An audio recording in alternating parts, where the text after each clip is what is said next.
It's Jermaine Dye bobblehead night here in Chicago as the White Sox take on the Mariners. Mother Nature has finally cooperated. It rained in mid-afternoon, but baseball will be played with the White Sox taking on the Seattle Mariners. Hello again, everyone. This is Chuck Swirsky filling in for the Hawk, Ken Harrelson, joined alongside Cy Young Award winner in Steve Stone. Sox 4-hit last night, losing to the Mariners, and tonight, Steve, another tough task in front of the White Sox. Doesn't get any easier offensively with Hisashi Iwakuma going to the mound. 3 of the last 4 starts, he's been absolutely brilliant. He's got a great splitter. He's not overpowering, but he uses the top of the strike zone. As you can see, 3-1 with a 3.90 ERA in those 4 starts. One of them a no-hitter against Baltimore. Iwakuma was awfully tough, and he uses the high fastball as well as anybody in the league, so the Sox will have to stay off of that one. And there you can see Iwakuma in his last 5 starts against our Sox. He's 1-0, ERA 1.61. Jeff Samardzija on the other side of the page, 0-1 with a 3.0 ERA in his 2 starts against Seattle. For Jeff, it's been a very tough August. He's hoping to turn it around in this, what will be his last start of August. And we have Sox Serve Week. A lot of great things around the ballpark, Chuck. Absolutely. As far as the Serve Week is concerned, we're going to be auctioning off players' wives' baskets of their husbands' favorite things throughout the game. Now, here are the wives taking phone calls as we speak. And to place your bid on one of the baskets, you can log on to whitesox.com/wives, or fans can call the wives to bid at 312-674-5683. Now, the bidding ends at 8 p.m. Central Time. This 4-game series, not enough, but a game apiece. Who gets the upper hand tonight? Find out next.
Your Chicago area and Northwest Indiana Lexus dealer, who invites you to test drive a Lexus today. Blue Cross and Blue Shield of Illinois, through it all. Audi, truth in engineering. Xfinity, your home for the most live sports. And by Toyota, the annual clearance event is going on now. Toyota, let's go places.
to you in part by your Chicago area and Northwest Indiana Lexus dealer, who invites you to test drive a Lexus today.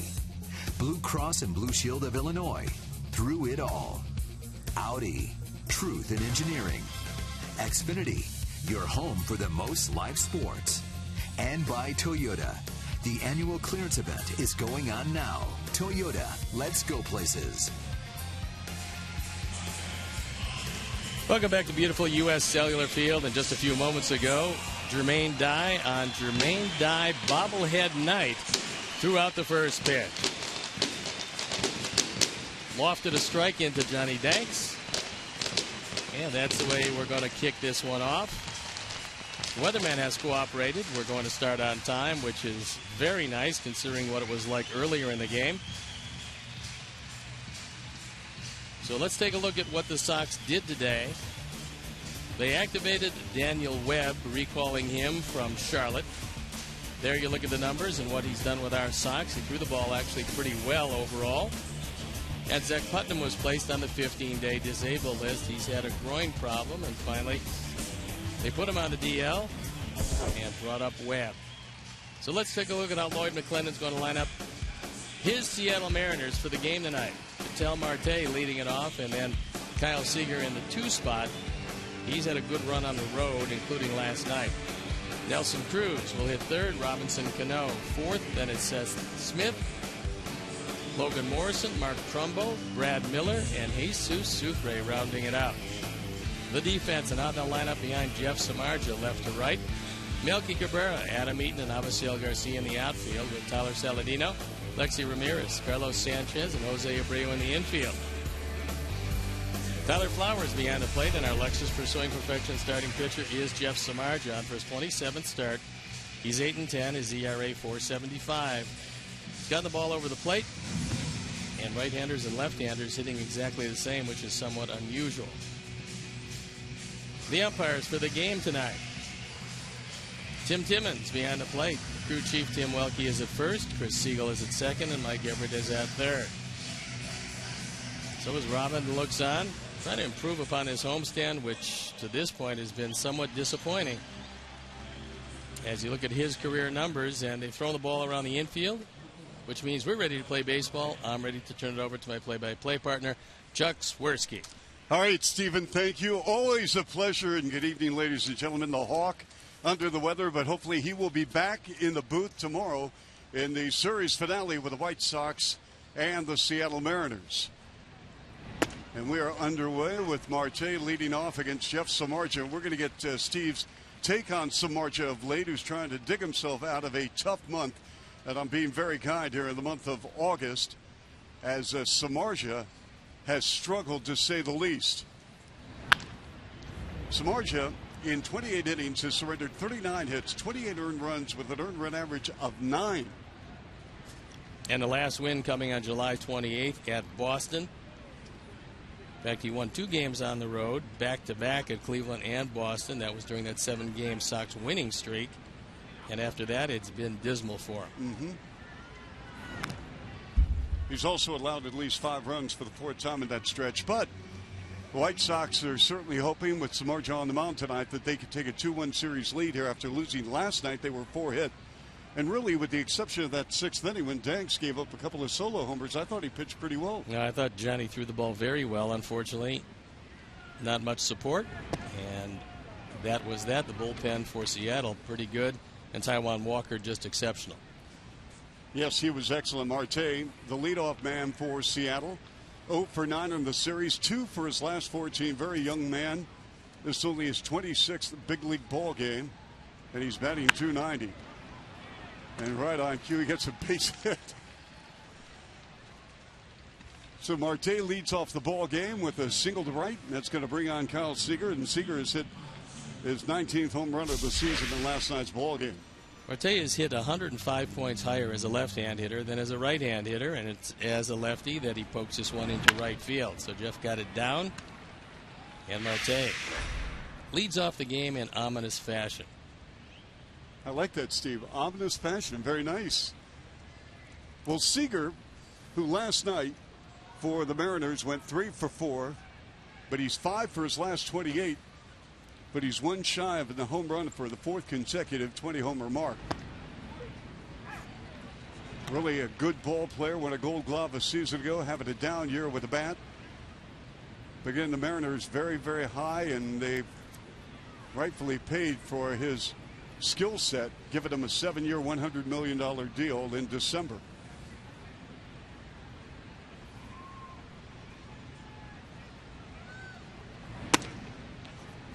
Well, even though Jack Zarincic has lost his general manager's job, he felt that he was building for the future, signing Seager to a long-term deal, bringing in Nelson Cruz for a long-term deal, Cano a 10-year deal. That's a very long-term deal. He thought offensively the pieces were in place, but he didn't count on the bullpen absolutely falling apart. Well, their high picks, Steve, have not materialized. Zena, who you talked about yesterday, we're going to talk about the moving pieces behind the plate for the Mariners. 3rd pick in the 2012 draft. He was sent back to the minors yesterday, batting 174. Justin Ackley was traded to the Yankees. He was the 2nd pick in 2009. And Danny Holtzen was the 2nd pick in 2011. He's yet to reach the majors. There's a lot of people that felt that Dustin Ackley was the best hitter in the country when they picked him 2nd.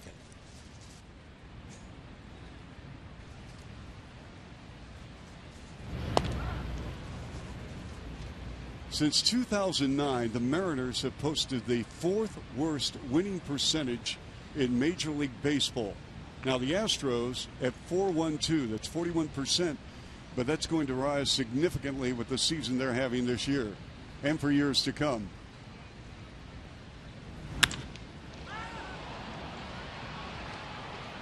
And that ball is out of here.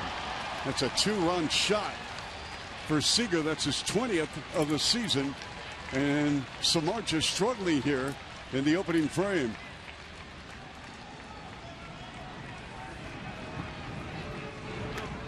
$20 and 52 on the power numbers in our Ford home run replay. This is opposite field, and what's happened with Jeff this year is he's been wild in the strike zone. He's not walking many people, but he's not throwing real good strikes, and it's really cost him. His ERA now creeping up toward 5. And Seager, who did not have a good series against us in Seattle, is having a very good series here. That's going to bring on Nelson Cruz.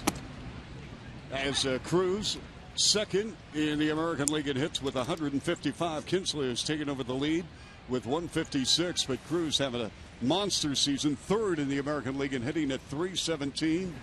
He also leads the American League in homers with 39. But getting back to Samardzija, let's talk about some of the difficulties, Steve. What mechanically, is it something, or is it more than that? Well, I think if you were to break it down, and Don Cooper certainly has, you couldn't find one thing where you'd say this is the problem or that's the problem. He had a very good game against the Angels. That was at Los Angeles. He went 7 innings, gave up just a run on 8 hits. Other than that, you can just say it's location. That usually is the case for pitchers. Even in the case of Jeff, when he's not walking people, and he doesn't walk them very much, but throwing strikes where he doesn't want to throw them, or it happens to go where he doesn't want it to go, that's more devastating than the walks a lot of the time. We have a full count now, 3-2 to Cruz, who also leads the American League in total bases with 296. Lifetime against Samardzija. Cruz is 0 for 3.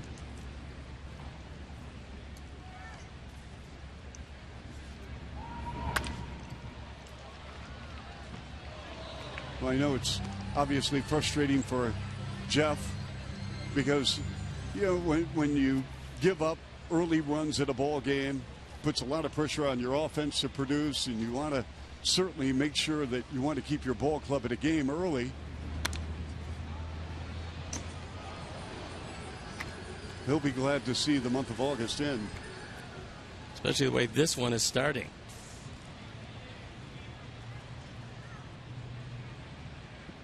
We started getting rain about 3:34 o'clock here at the ballpark, and it was intermittent, but then Mother Nature said enough of this, and around 5:45, 5:50 it stopped, and now Cruz walks.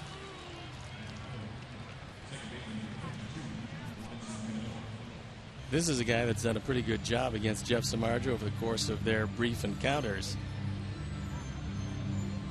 You know, 3 for 4 with a couple of doubles. He's batting .346 over the last 7 days. 14 homers, 58 RBIs, batting .275. He's a career .307 hitter. This is worst season statistically since 2008. He's a 6-time All-Star. He's got 8 years left at $24 million per.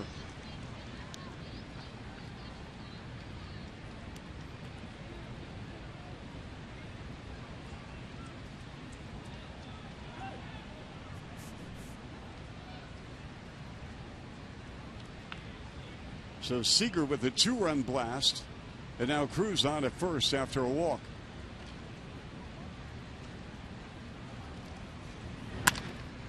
And that's ripped to right.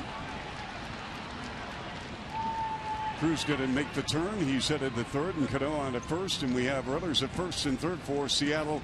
And again, with nobody out here in the first. That's going to bring Don Cooper out from the dugout. He wants a word with Jeff Samardzija, who's started this one off in very rocky fashion. That looked like it was a slider and didn't do much as he rifles it by LaRoche. So in a case, Steve, where you have 1, 2, 3, 4, your first 4 hitters, and you got Don Cooper on the mound with a committee meeting on the mound, what do you think he's saying to Jeff? Get somebody out. That bluntly, okay, I'll tell you what, get somebody out. I'm pulling a U-turn. I'm going back to the dugout. That's pretty much it. You can't really tell him too much at this point, except think about throwing a ground ball for a double play.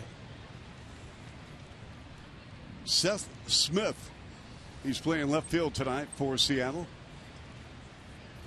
.255 hitter, 10 homers, 32 RBIs. Good journeyman fourth outfielder, to use the sports cliche, and of course we never use them. But he is a grinder. A good, solid defensive player. Good guy to have in the locker room. Also been a very good guy as a pinch hitter this year. 5 for 15 with a home run and 1 driven in. At this point of his career, he's very much of a platoon player. But he will give right-handers a problem.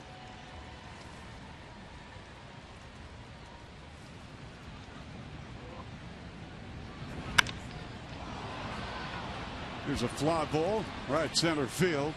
Adam Eaton under it, makes the grab. And the Mariners push across another run here.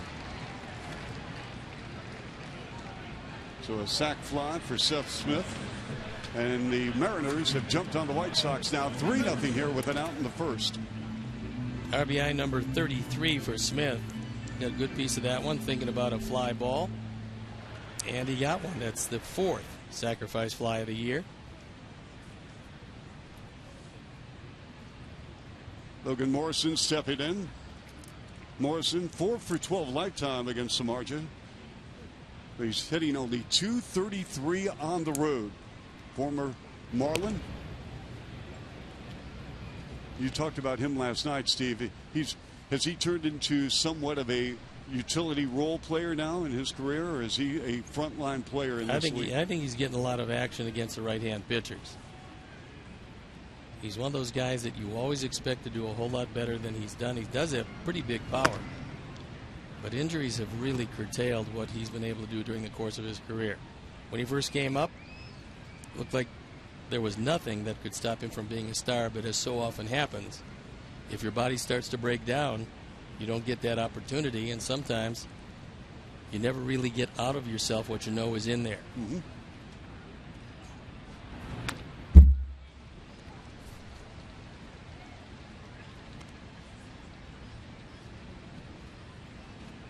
Mariners coming in 11 out in the American League West, 2 under 500 on the road. 9 under 500, 60 and 69, and no one expected this. They won 87 games a season ago, 7th best in franchise history, a franchise that started back in 1977. A lot of optimism in the Pacific Northwest, but it certainly has not materialized. And a lot of speculation about what's going to go on with the Mariners franchise and who gets the call to become the next general manager of this Seattle team. in the offseason. And a lot of names are being tossed around, as one would imagine. Last year, the Mariners had 7 relievers that appeared in at least 50 games. That was the first time since 2002 when the Braves were the only other team ever to have 7 guys have 50 appearances or more.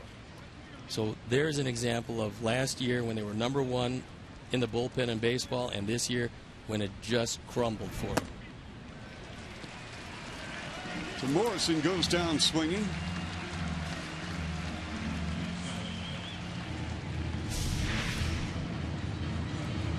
This ball's up and out of the zone, and Morrison expands that strike zone and goes down on strikes. So since the Don Cooper visit, he's gotten the 2 men that he's had to get. I think you got the Bluetooth working. Get somebody out. I'm heading back. So Trumbo, the designated hitter, he's got 8 homers, 25 RBIs, joined the ball club in a trade in season, batting .242. How would you capsulize his career, Steve? Trumbo. I thought, and I think the Angels thought he was going to be a star for them for a long time. It just didn't work out quite as well as either would have liked, and then he moved to the Diamondbacks. They wanted a right-handed power hitter. Then they decided to part ways with him, sending him to Seattle, who also wanted a right-handed power hitter.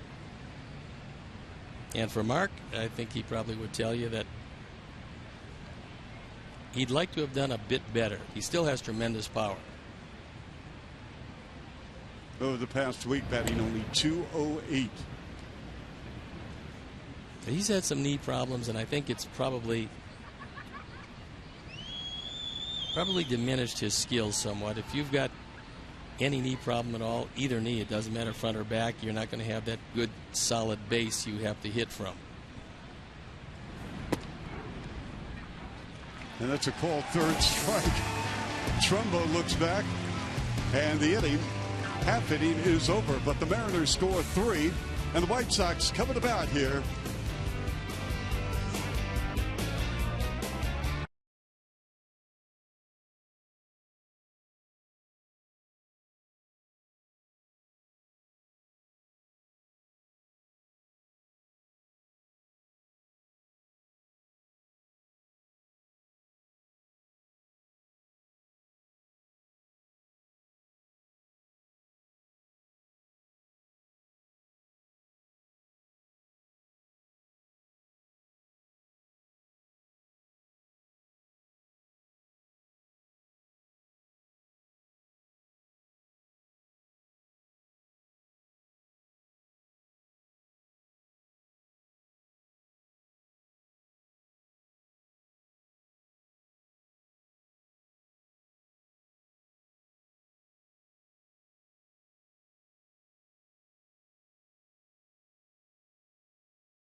Adam Eaton leading it off. Then it's Tyler Saladino, Jose Abreu. Then in the middle, Cabrera, Garcia, and LaRoche, followed by Ramirez, who's done well against Seattle, Sanchez, and Flowers. The defense, and how they'll line up behind Hisashi Iwakuma. Smith, Miller, and Cruz in the outfield with Seager, Marte, Cano, and Morrison in the infield. Jesus Sucre behind the plate. And our Lexus pursuing perfection starting pitcher is Hisashi Iwakuma. On for his 14th start. He's had an injury plague here. He's 5-3 his ERA. .429. Got a fastball, tops out about 91 at best. Mostly he throws around 89. He likes to keep it up in the zone. So Adam Eaton will step in against Iwakuma. Iwakuma, as Steve mentioned, threw a no-no at the expense of the Baltimore Orioles back on August the 12th. That was his first career complete game. He struck out 7 Orioles. Former All-Star in 2013. In fact, he finished 3rd in the Cy Young Award that season. Scherzer won it when he was then with Detroit. He was the 2nd Japanese pitcher ever to throw a Major League Baseball no-hitter. And a little trivia on him as we have the delivery to Eaton. Steve, the first Japanese pitcher to throw a Major League Baseball no-hitter was Hideo Nomo back in '96 with the Dodgers. And of all places, where do you think he threw the no-hitter in the National League? I'm going to say he not only threw it in Colorado, but because of the heavy footing, he threw every pitch from the stretch. But I'm just guessing. You're just guessing. Well, guess what? It's the only no-hitter ever registered at Coors Field. And with no every pitch from the stretch that night. They had over 50,000 that night. But Iwakuma is the real deal. I mean, when he's healthy, he is still a very viable starter in that rotation. Because he pitched so long in Japan, staying healthy is a problem. Pitched in Japan from 2000 to 2011.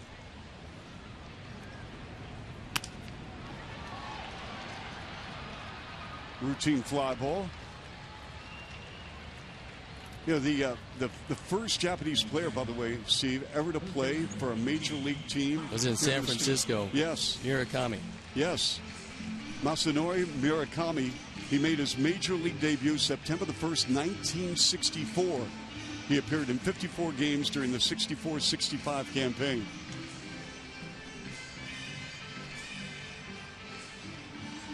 And now Lloyd comes out to talk with Jesus Sucre. Yep.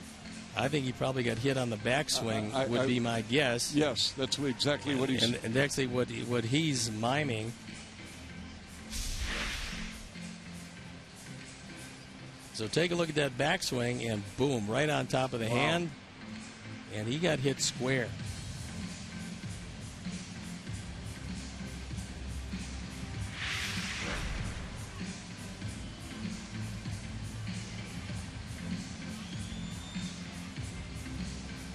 I'm wondering if he's going to be able to stay in the ball game. They're probably going to allow him to take a couple of pitches if, in fact, he's got any feeling back in that hand. Catchers are a pretty tough breed.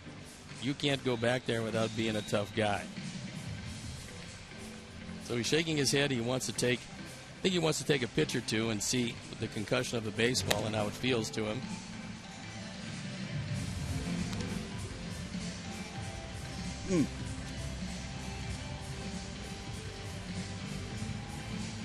So Saladino will step to the plate now for the White Sox. He's 1 for his last 20. He's 0 for 6 in the series.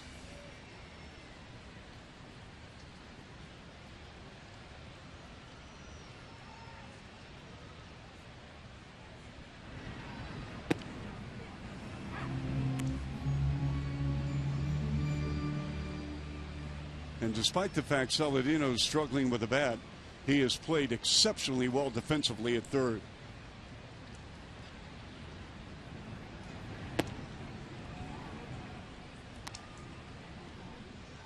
And he says he did swing the appeal to Tim Welke, so on the slider, it's an 0-2 count.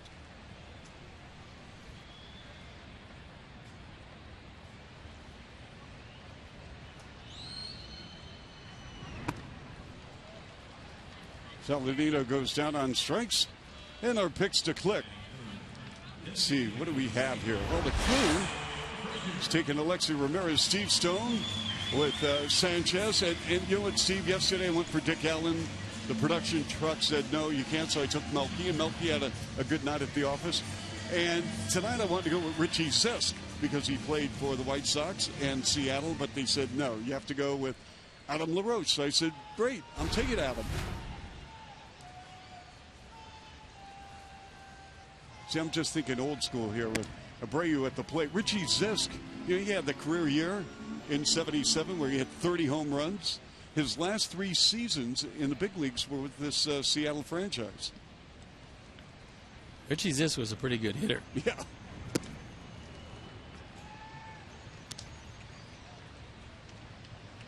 Abreu on the season, 24 homers, 78 RBIs, 294. He's 2 for 8 in the series.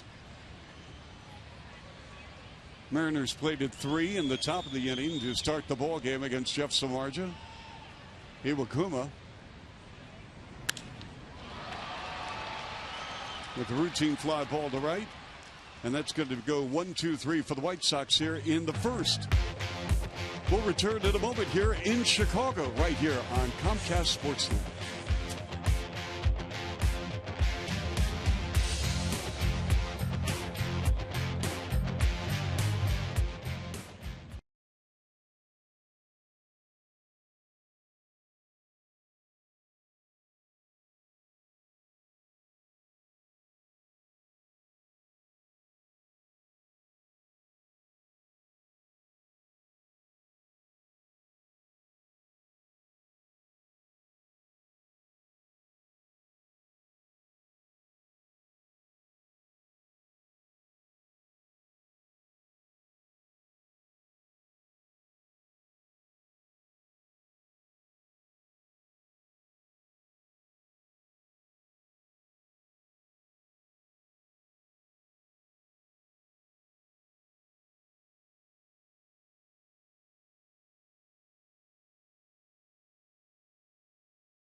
Visit whitesox.com/wives or call 312-674-5683. And just a reminder, as you enjoy a cold one, to look forward to Miller Time later in the game, brought to you by Miller Lite. So inning number 2 here with the White Sox and the Mariners, as Jeff Samardzija surrendered 3 runs on 3 hits. In the first inning of play, he's now allowed 25 first inning runs on 40 hits this season. Brad Miller stepping in for Seattle. Good role player, utility player, plays a ton of positions. Started at third base for the first time in his career on Thursday. And that was a string of 5 consecutive games at 5 different positions. He also was their opening day shortstop, and they expected him to take that spot. It hasn't worked out that way for him. He does have some power, but he's not been consistent this year. So a good start to the top of the second for Jeff Samardzija with a strikeout on Miller. 3 strikeouts in a row, and this one is a slider down and in. He hits Miller swinging over the top of it.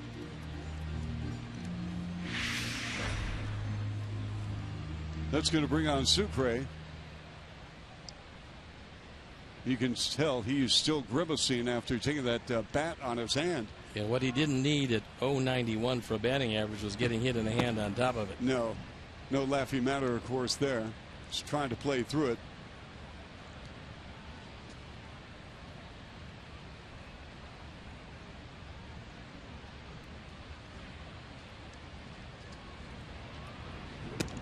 Earlier we were talking about some moving pieces for Seattle, and their catching situation right now is in a state of flux. They're going to probably have to go on the open market, I would assume. They're going to give Mike Zunino every chance, but so far they've given him a whole lot of chances, and he hasn't done much with them. When you pick a guy that high, you're going to give him every opportunity. Now they're sending him to the minor leagues to try to learn the position. He's got a good mentor in the major leagues in Lloyd McClendon, who was a major league catcher and a pretty good one. Lloyd actually could play a whole lot of positions, and that aided him in his career. And I would like to think that the new guy coming in to run the ball club would take a good, hard look at Lloyd and realize that Lloyd and his coaching staff have done a terrific job with this club. Yes, they have. And because the ball club, especially that bullpen, underachieved and fell apart, it wasn't McClendon's fault. I believe he's done a good enough job and knows enough after talking with him about the game that he would be kept on, waiting to see if they reassemble the team, how it's going to look, and give Lloyd and his staff a chance to at least fulfill their vision. He's a real good baseball man. I think he's not only a good baseball man, he's a good man, period. Yep. Very good man. Meantime, it's 3-2 on Sucre. Sucre has yet to get a base hit on the road this season. Overall, he's 6 for 66, and he's 0-8 in the series.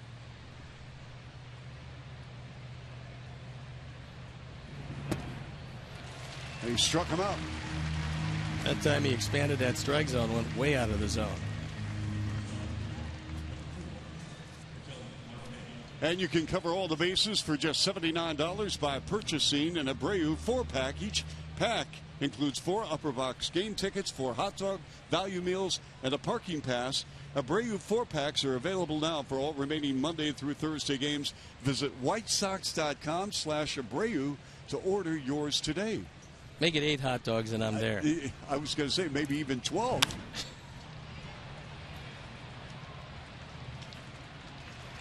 Let's get in the inning as Marte flies out to Eaton. We'll go to the bottom of the second. Mariners 3, White Sox nothing right here on Comcast Sportsnet.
By using the hashtag White Sox Talk. Make sure to follow us on Twitter at CSN White Sox. And speaking of Twitter, Steve Stone is on Twitter at Steve Stone. My Twitter address, Swersco54, and we're going to go to your tweets in the middle innings right here with the White Sox and the Mariners. As Cabrera will lead off the bottom of the second for the White Sox. Went 2 for 4 last night, 2 for 8 in the series, and he's 7 of 16 in his last 4 games. Career-wise, he's 1 for 7 against Iwakuma. Melky's been getting it done, especially from the left side. One of the things you got to watch for Iwakuma is you're going to get high fastballs. By high, I mean above the belt. That's where he likes to live. He will throw slider down. He'll throw the splitter, certainly. But the fastball, more times than not, is up. Steve, I remember that 12 games when I was filling in for Hawk late May and June, and Melky was really struggling, but he was ripping the ball. It was just finding, unfortunately, the opposition's gloves. Well, that's what happened before he really started doing real well. He went through a period of about a month. We get everything in sight, and there's another high fastball, and unfortunately, he threw it right by him. So Throwing the splitter as many times as he does, that's why he throws a fastball up high, because you can't really tell from the release point, which is the same for the splitter and the fastball. Can't tell if it's going to be up or down, and that really helps him. Javi Garcia in somewhat of a mini slump. He's 6 for his last 26, 1 for 7 in the series. Batting average has dipped now to 264. And remember, after this half inning, we're going to have Jermaine Dye up here. And that drops right in front of the left fielder, Seth Smith. So Garcia on with a single to left.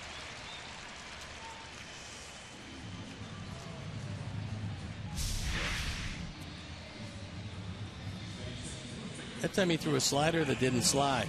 It's kind of stayed there on the inner portion, and he hit a sinking line drive. I think Smith thought he had a shot when he realized he didn't. He didn't get trapped too close to it. He stayed back and played it into a single. So the shift once again on for Adam LaRoche.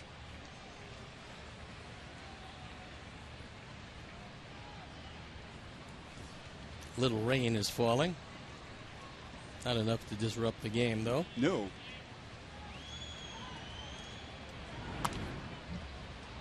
See, what's the worst weather conditions you ever played in? And when you pitched on a night or an afternoon where it rained as a pitcher, what went through your mind? Just try to get a dry baseball. It's not easy to do. The worst weather conditions were always Candlestick Park, which was the old ballpark that the Giants used to play in. Whether you were home or as an opponent, it was just so cold and the wind blew so fiercely that many times you had to take the signal bending over so that you wouldn't get blown off the mound. Really? Yeah, it was that bad.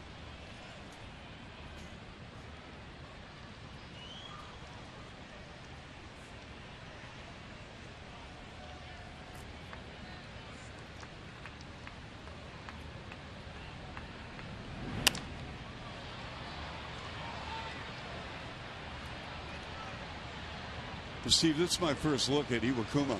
What kind of a move does he have to first? It's okay. I don't think that it's great. But that being said, not a whole lot of people steal on him because he's very quick to home plate. And he'll take some time and vary his times as far as throwing the ball home. So the combination of Iwakuma and Sucre is very difficult to run against.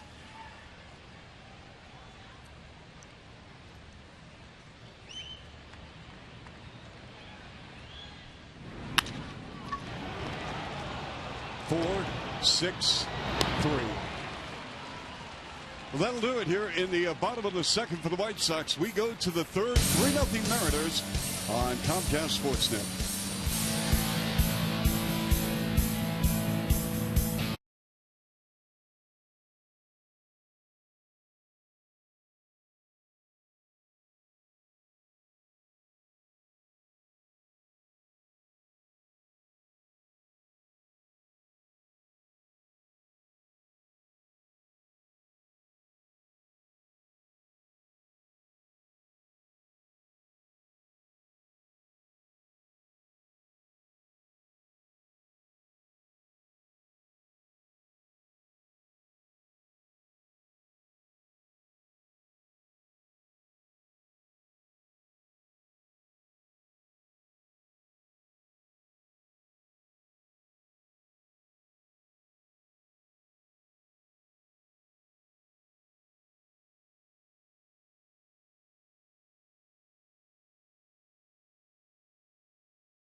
Sox, Houston, World Series, Jermaine Dye up the middle for a base hit, scoring Willie Harris off Brad Lidge, and the White Sox win the World Series as Jermaine Dye is named the most valuable player of the 2005 postseason classic. And on top of that, Jermaine Dye has his own bobblehead. You gotta love it. I love it. I get chills every time I see that base hit up the middle. Well, you and thousands of White Sox fans. Jermaine, welcome to our booth, by the way. Thank you. Glad to be here. And I know you're here for a couple of things. First of all, you have an event at Lucky Strike, but you also have a golf tournament on Monday. So tell us a little bit about that and why you're raising the funds you're raising. Well, I'm raising money. The name of the foundation is Fresh Start Caring for Kids Foundation. And what that is we raise money to help kids and teens that have deformities. We work with and team up with the University of Chicago Comer Children's Hospital, and they donate their time. The surgeons donate their time. They donate the OR room, and we just have to raise money to pay for things like sutures and medicines and stuff like that. So it's a great charity. It's for the kids, and we're doing a pre-party tomorrow night from 6 to 9 at Lucky Strike downtown by the river, and you can come out and listen to what we're about. And then, of course, on Monday we're having a golf tournament, so it's at Beverly Country Club. And Beverly Country Club, for those of you who have never been there, is a beautiful place to play golf. And so if you just want to go to the golf tournament, how do you get in touch with you? Well, if you want to just go to the golf tournament, you can go to freshstart.org and get on the internet and Google that, and you definitely can sign up, or you can just come out and support. I mean, we'll have food on the course. We'll have a lot of celebrities. I have 10 Hall of Famers coming to play with different sponsors, and it's going to be a good time. As Seager continues to hurt the White Sox in this series, Steve, he has played very well here. Cal Seager is an excellent player, and he's showing it to the Sox here. He didn't show it to him in Seattle. But Jermaine, the celebrity golfers, some of the guys coming out there, Vince Coleman, a lot of our fans are familiar with him as far as teaching our guys some base running. Richard Dent, Scott Posednik, Sterling Sharp is coming out. Sterling will be there. So that should be a wonderful time. And again, it's a beautiful golf course, and for those of you who haven't been to Lucky Strike, you can go, you can bowl, you can certainly enjoy yourself, and I assume that a lot of the people who will be at the golf course will be also at the Lucky Strike. Yes, they will. They are. They should be getting in tonight. Well, Jermaine, you are to be commended for what you're doing, giving back, but also with a cause and a great opportunity. I mean, you know what? We can talk about money, and certainly we need the resources, but your heart, that speaks volumes about what you stand for and the character and integrity of why you're doing these things. Yeah, I mean, that's, when I played, I love doing things for kids. And, whether it was, going to the Boys and Girls Club, they were one of my charities that I worked with while I played actually here in Chicago, RBI, which is Reviving Baseball in the Inner City. So,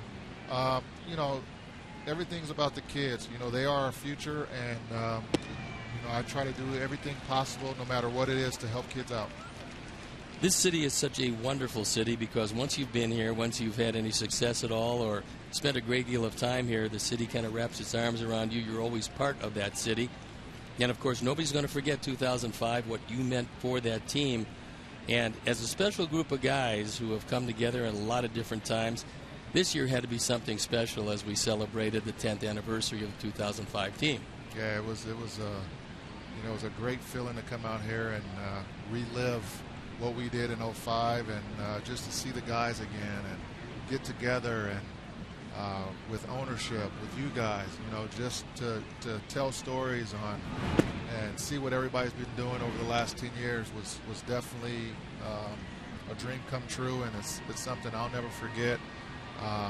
Every time I talk about it, I get chills, and You know, it's just special. And to be able to do that in a city like Chicago, which I always called probably the best city to come play in, whether you're a home team or a visitor. And, you know, it's just been great.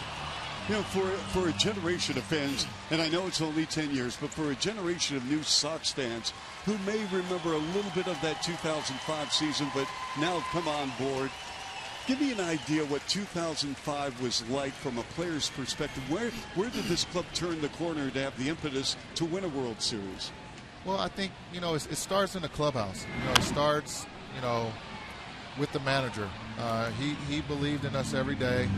He wanted us to go out there, and he made us become a family. We became one. And, you know, we did numerous things together as a ball club. We went to dinners. We hung out together. I mean, that's the bond that we had, and we had throughout the whole season. We got off to a hot start, and things kind of fell in place. Everybody knew what their job was, what their role was. We had no selfish players at all.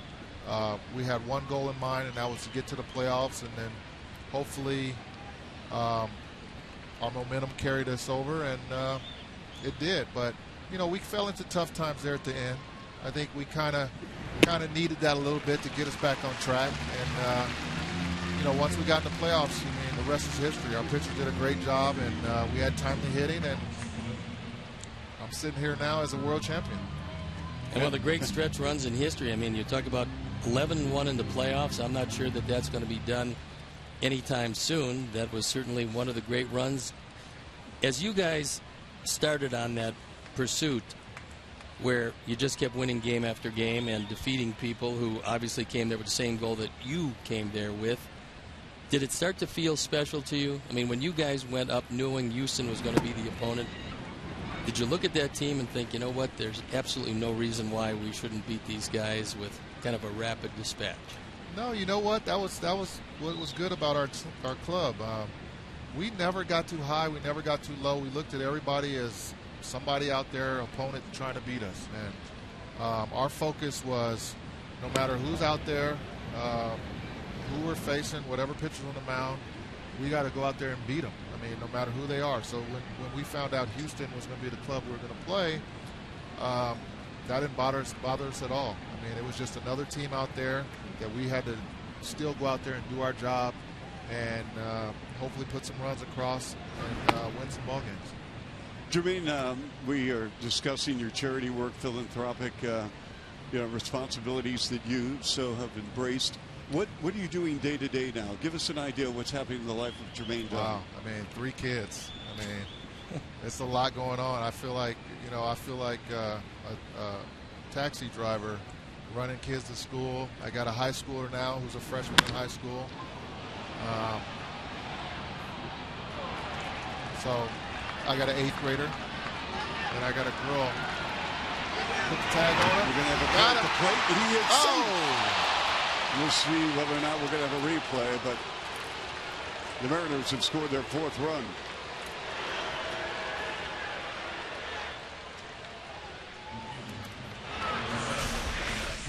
Pretty good relay play as Sanchez able to make a good solid throw. Unfortunately, it takes Tyler Flowers up, and the tag at the plate.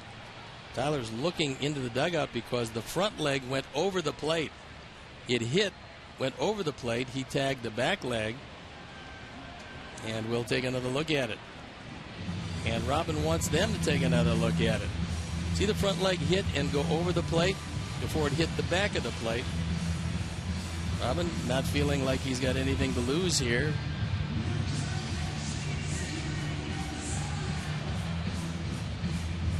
We'll have to see what the boys say in New York. The call on the field was that he was safe.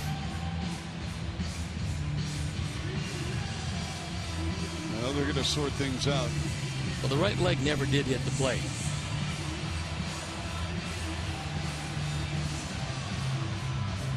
You're right. Now, from that angle, I think he's out. The foot was in the air. The right leg never hit the plate, and we'll see if tagging the back leg was enough. Yes. And again, it has to be definitive proof.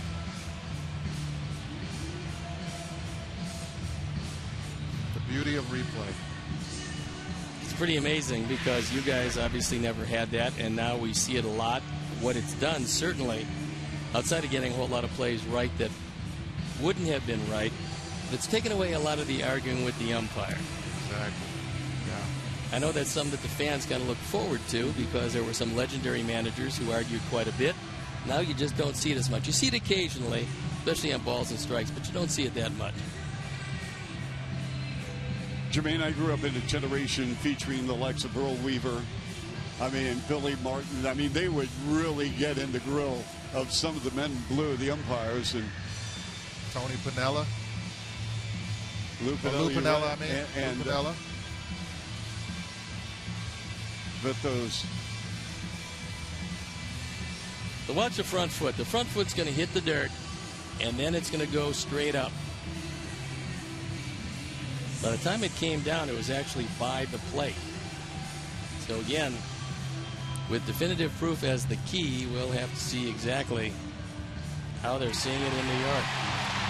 And he is out. So coming with the idea that the front foot never did hit the plate, Tyler tagged the back foot. And they will take one run off the board. So Cano at second.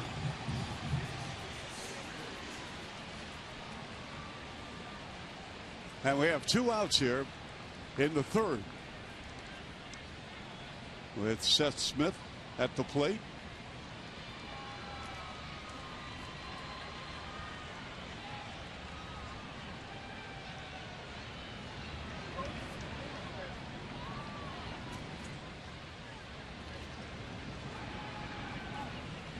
Jermaine, who originally brought you to the major leagues? The Atlanta Braves in 1996.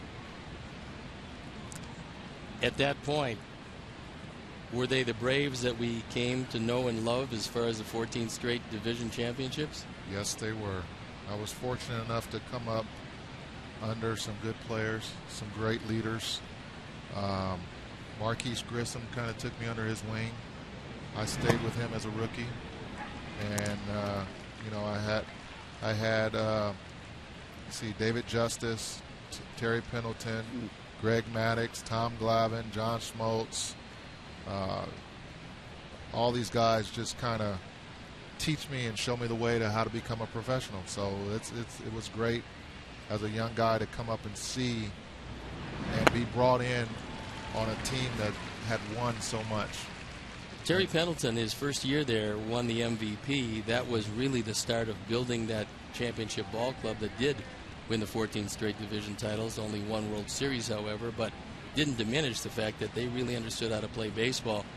And that was a wonderful organization for a long time. Yeah, they definitely do things first class the right way. As a rookie coming up, one of the things I remember most is Bobby Cox telling me, well, you have to go shopping because we wear slacks. We wear slacks to every ball game, on the road and at home. So, that was the Braves' way. You got to dress like a professional.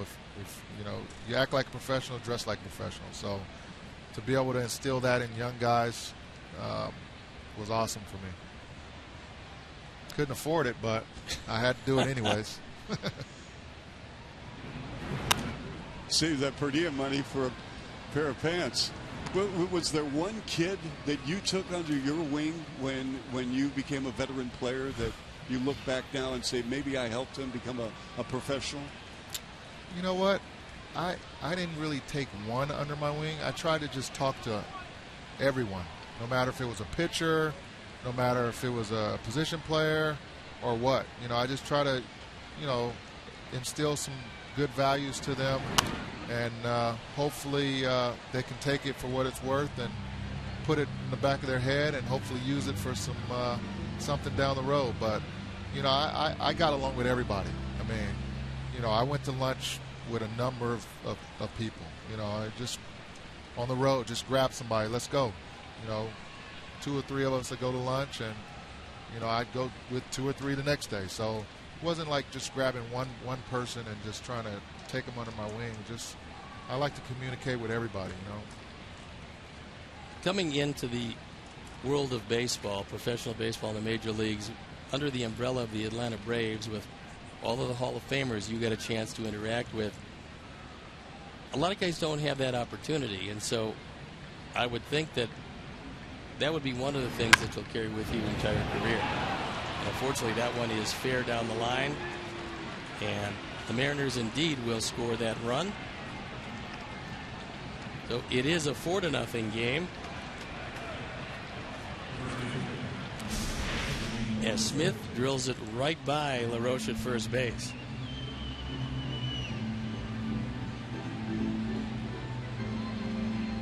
No chance for that one. So his second run batted in is 34th of the year. And for the Mariners, their 6th hit on the night. Samardzija has already thrown 62 pitches, and we're still in the 3rd inning of play. He's going to bring on Logan Morrison. Struck out in the 1st.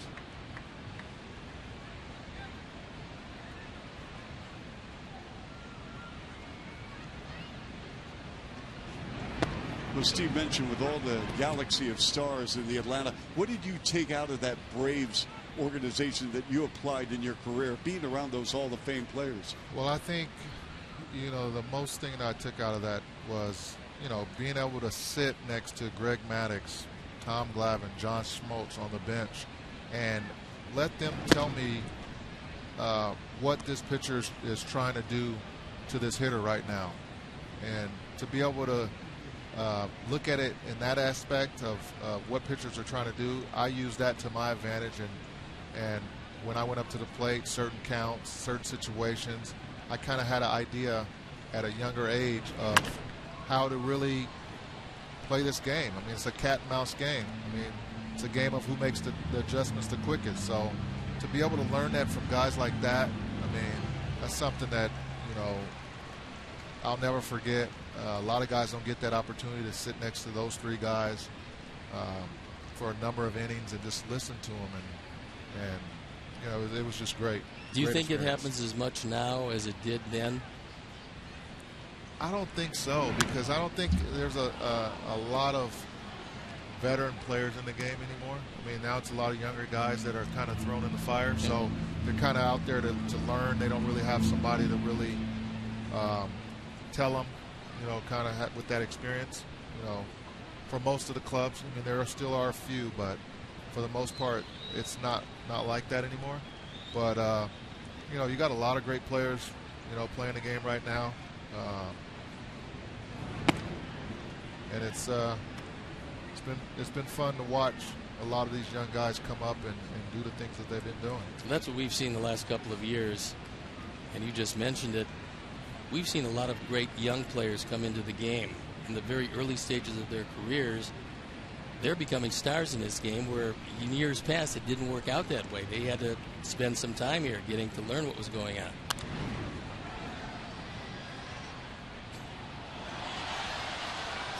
Jermaine, here's another question for you.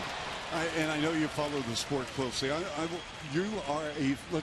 know you're a fan. Who are you a fan of right now? A particular player or two that you enjoy watching perform? Wow. I mean, right now, I think Mike Trout's probably one of the best players in the league.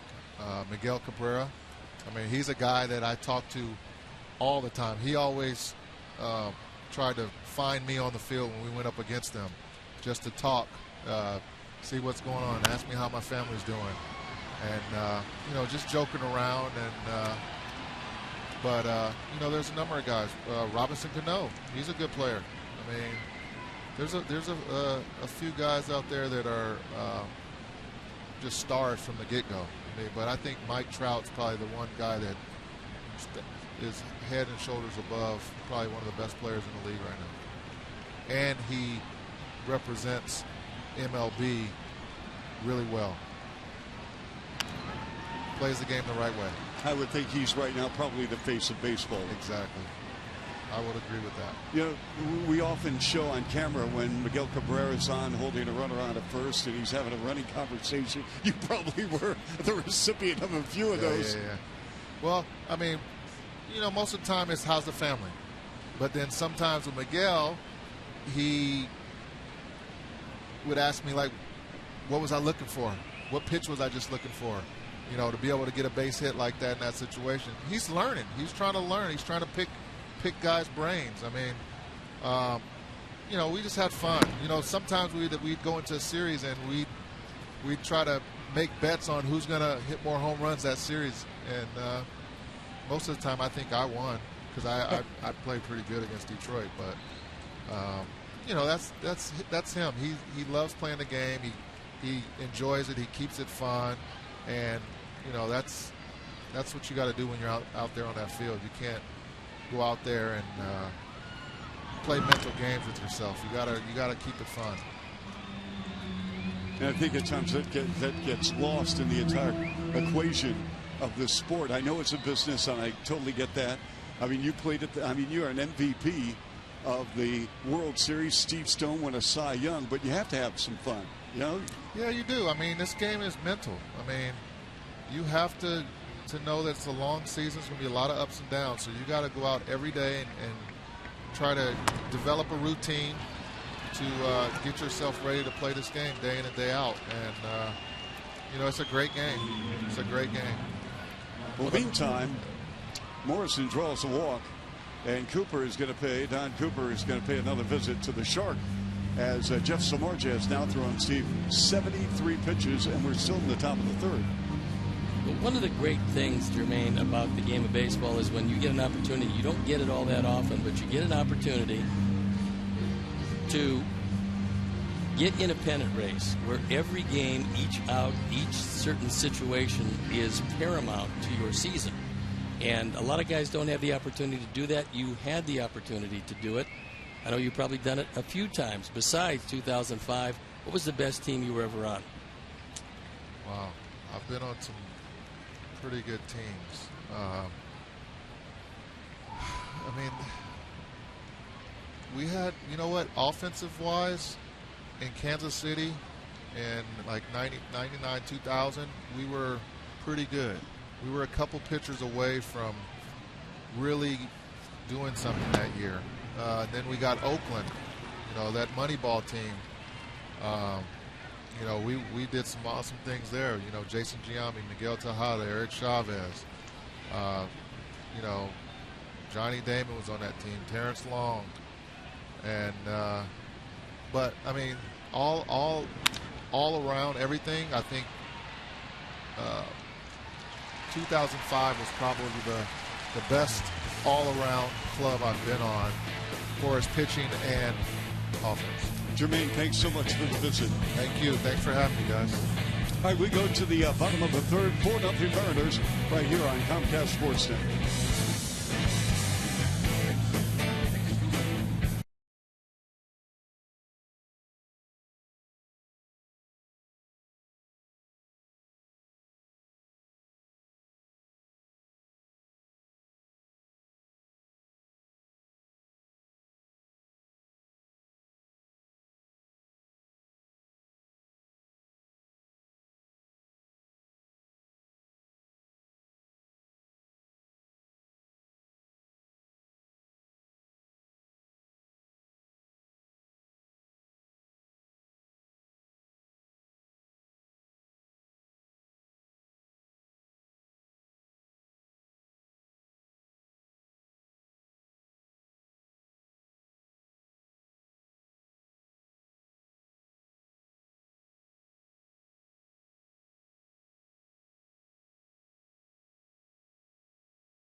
Tricks Day presented by Miller Lite. Now the first 20,000 fans ages 21 and over are going to receive a White Sox Irish flat cap. And you can be sure to stay after the game for fireworks. Miller Lite, the original light Pilsner and official beer of your Chicago White Sox. Purchase tickets today by visiting whitesox.com/SPD. By the way, Jermaine's oldest son is now out of college after that half inning. So that seemingly was a long one. I'm glad you mentioned that because I was thinking to myself, how long is this half inning? Well, that's what Jermaine said to me as he got up. He goes, now I know what you guys do all the time. He goes, geez. I said, I know. That was an abnormally long half inning. Yes. We actually could have shown the entire Game 4 replay of the 2005 World Series with Jermaine as the MVP driving in Willie Harris with a game-winning run in the 8th. Meantime, it's 4-0 Mariners. White Sox have got to get something going here against Iwakuma. Ramirez batting .239, 8 homers, 48 RBIs. 2 hits last night, 2 for 7 in the series. He's 1 for 11 lifetime against Iwakuma.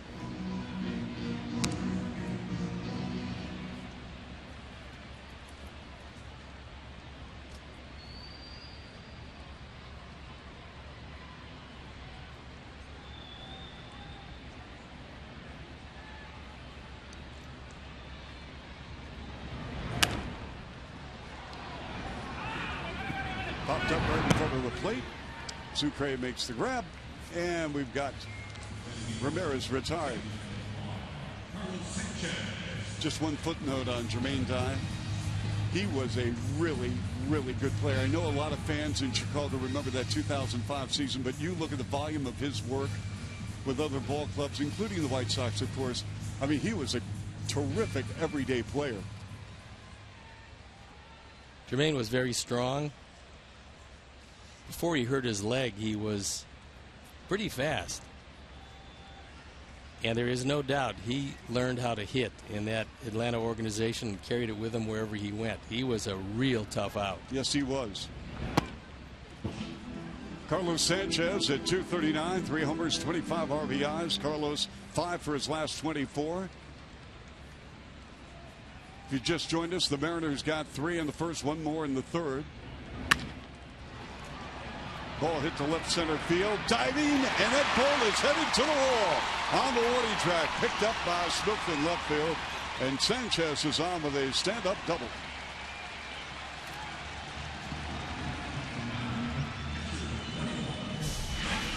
Miller is not a normal center fielder. This is a little cutter inside, and Carlos able to inside out it, slice it away from Miller. Doesn't have the great center field speed, and he comes up a little short on this one, so a chance to break through has been all Mariners so far in this one. So Sanchez at second with 1 out here in the bottom of the third for Tyler Flowers. Flowers with 8 homers, 32 RBIs, batting .219.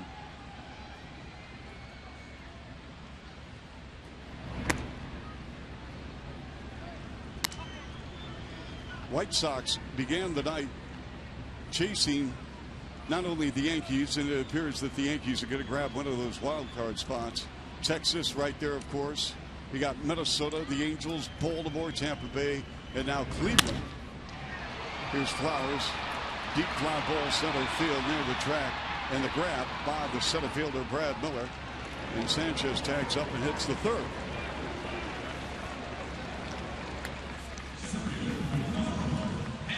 Well, the Yankees haven't quite given up on catching Toronto yet, although Toronto is a red-hot ball club. They're hitting everything in sight. You see what Encarnacion did today? This is not the time that you want to play them if you have a choice. They absolutely killed Detroit today, beat them 15-1. Encarnacion had 3 homers and 9 RBIs. Oh, think about that, Steve. He had a grand slam. That's an excellent 2 weeks, let alone in 1 day. You can say that again.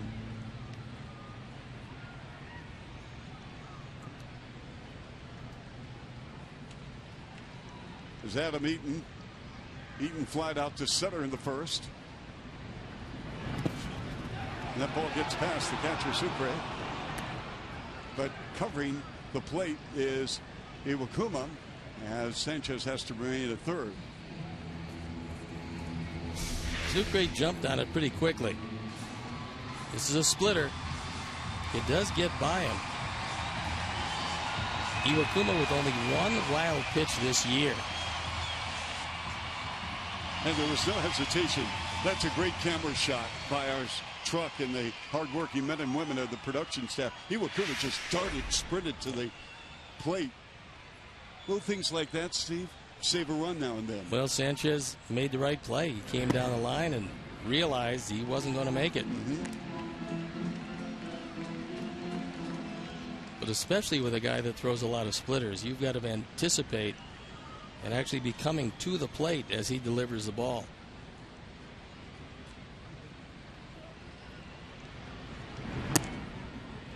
So Eaton draws a walk. Sox with runners at first and third with 2 outs.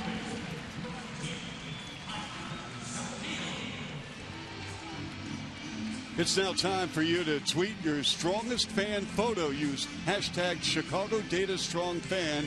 You just might see yourself in an upcoming broadcast brought to you by T-Mobile.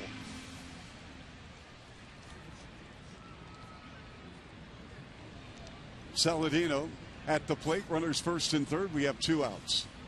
Tyler struck out in the first.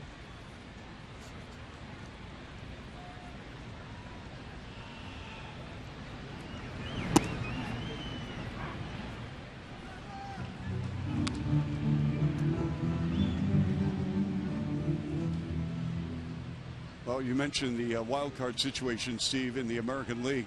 In the National League, it certainly appears, unless something happens, San Francisco trying to knock on the door, certainly for a wild card spot.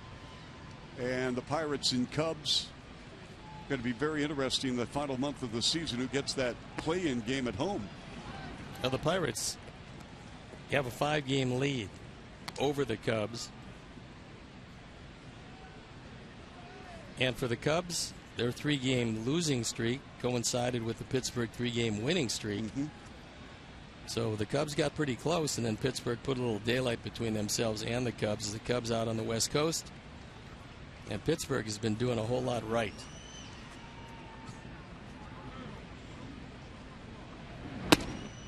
Inside pitch. Well, you talked about the Dodgers. How about Kershaw last night?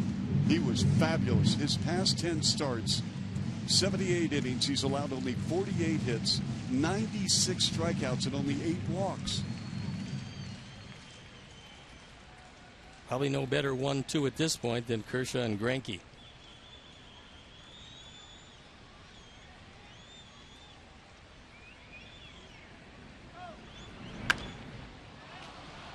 Two and two the count on Saladino. This is where you have to be very careful of the face-high fastball, because that's where Iwakuma likes to go. He's thrown a couple pitches down in the at-bat. You start looking down there, and before you know it, you get overpowered at 89 or 90 miles an hour. Something that if a pitcher would stay up there consistently wouldn't happen to you. But because he's changing eye levels so consistently, it makes it very difficult.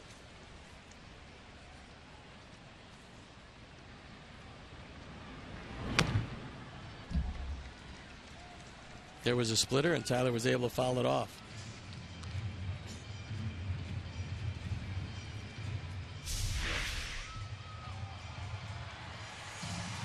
It's a pretty good job of hitting. He cut the top of the baseball, just barely able to stay alive, but bought himself at least one more pitch.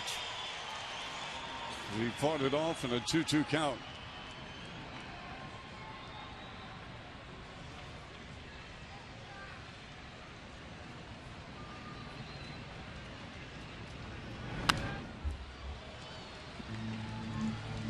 There was that high fastball that he fouled back.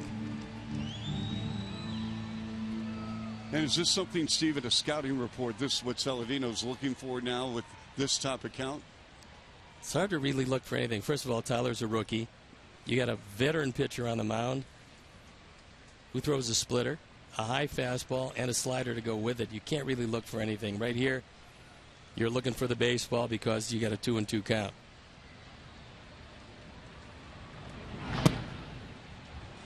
He's worked the count to 3-2 now. Runners aboard for the White Sox, who trail 4-0. Abreu on the on-deck circle. And there's the man you want to bring this inning to. Yes. Because he'll represent the tying run. It's a big at bat for Tyler Saladino.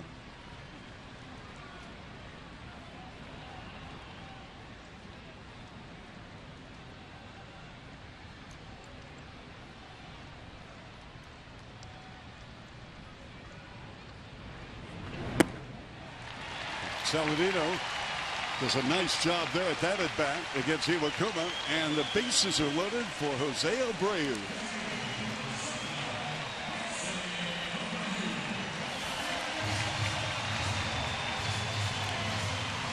Time now for the AT&T Uverse Multi-View.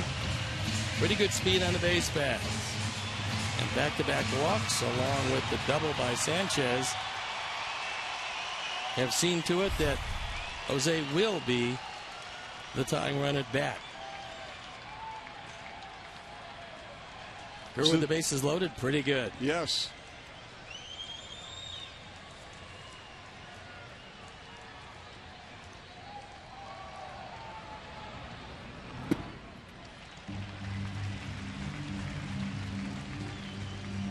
Not only is Iwakuma struggling, Steve, but he has really slowed it down. He was in a nice little rhythm going.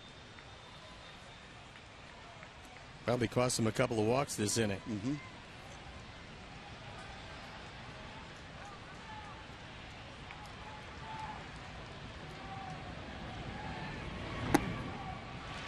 Two and 0 the count.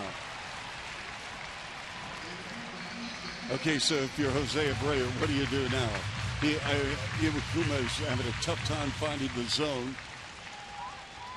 Well, you're looking for a fastball and you're zone hitting. If you want it, depends on where Jose wants it. If he wants it middle away, that's where he's looking. Looking fastball middle away to drive it to right center field. Miller is way back there in center field. Yeah. He could buy a ticket.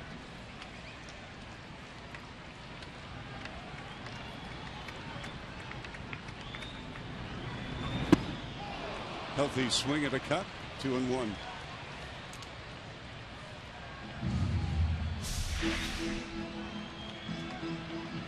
That time he got a splitter. It was down and out of the strike zone. Jose did not get the pitch he wanted, but he was thinking about something down in the zone. That one was way out of the zone.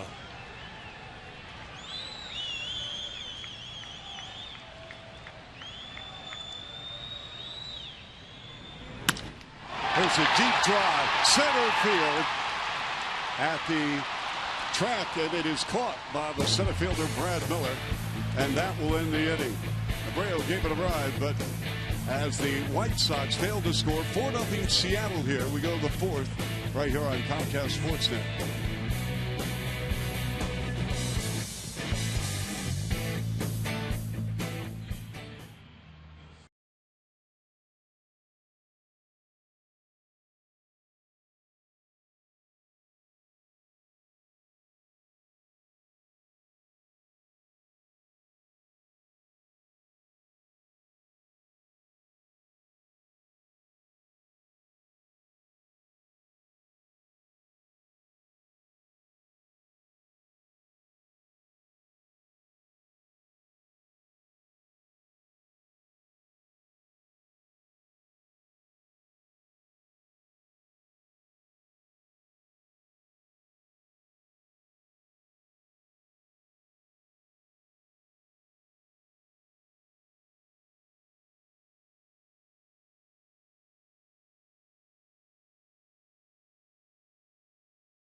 jump to light speed and head out to the ballpark. Star Wars Day on Sunday, the 13th of September, presented by Kohl's. Come dressed in your best Star Wars attire, march in a pregame parade around the field. I know you're going to see Steve Stone there.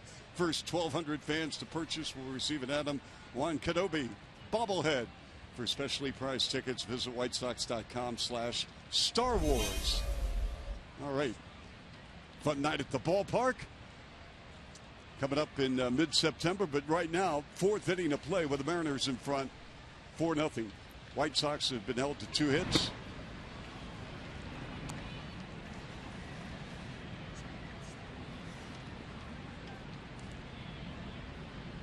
So Brad Miller, who's 0 for 1, struck out in the second. Rain starting to fall here. We had showers move in and out throughout the afternoon, early evening, down the left field line. That's going to be in play, and that's going to be a base hit and a double for Miller. That's a very tough play for Tyler Saladino. First of all, there was a shift on. Second of all, Melky just pulled up. This is easier for Melky to play than it is for Tyler. But the ball will always drift back to the field of play. And you see the shift.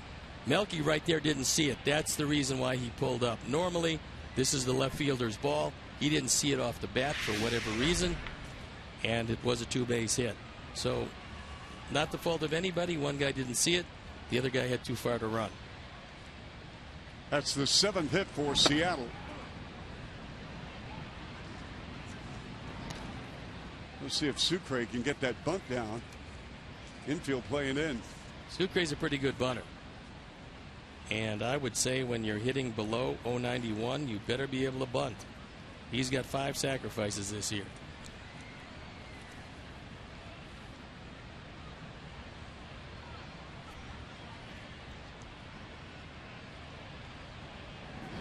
And he gets it down. He did his job. Smart job.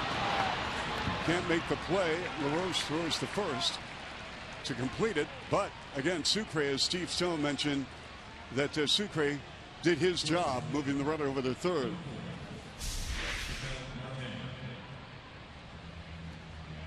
Turns out to be a good bunt.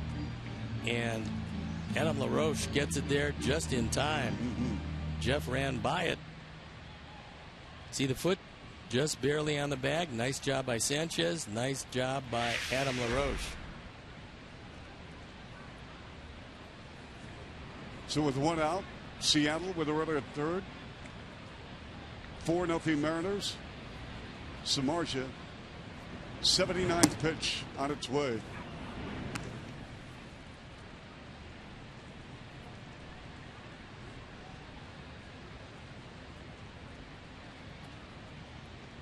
Marte, 1 for 2. It is 26th big league ball game. Ideal situation for any hitter when you're coming to the plate with the infield in at all 4 positions. Marte has 1 sacrifice fly this year.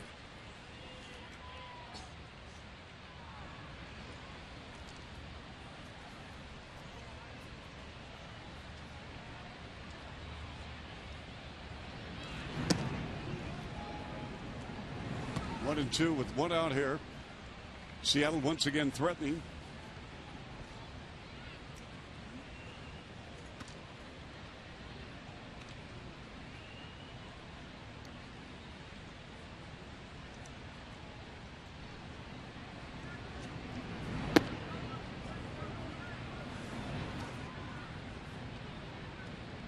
Samardzija trying to work out of another jam. He gave up 3 in the first, 1 in the third, and now here we are in the 4th inning. The only easy inning, a very quick 1, 2, 3 second.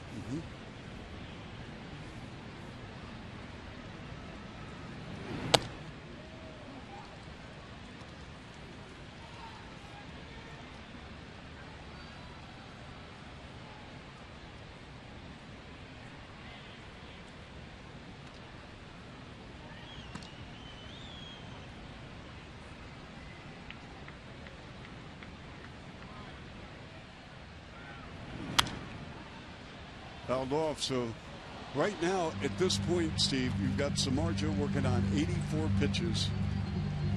And do you think he needs to shut it down here in this inning, or are they going to ride him for another inning, couple innings? Depends on how many pitches he takes to get out of this one. Marte, in a situation where you don't want contact, usually makes some contact. Marte's only struck out this year 16 times in 95 at-bats. And for a young man who's just played in this his 26th game, that's pretty good.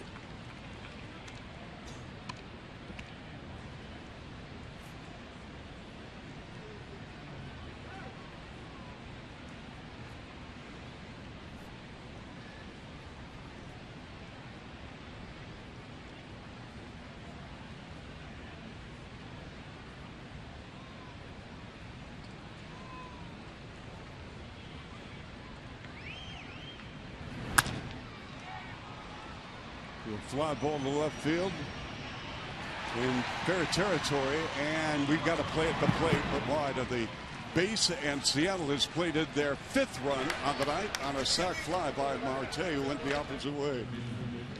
It's only the 5th run batted in by Marte. He does indeed make contact.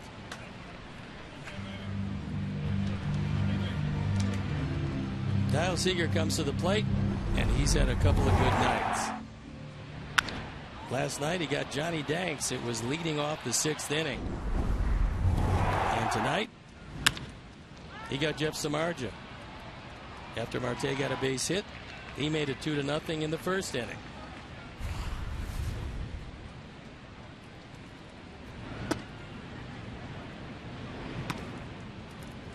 It is 5-0 Seattle. 5-7-0 for the Mariners. No runs, 2 hits, no errors for the White Sox.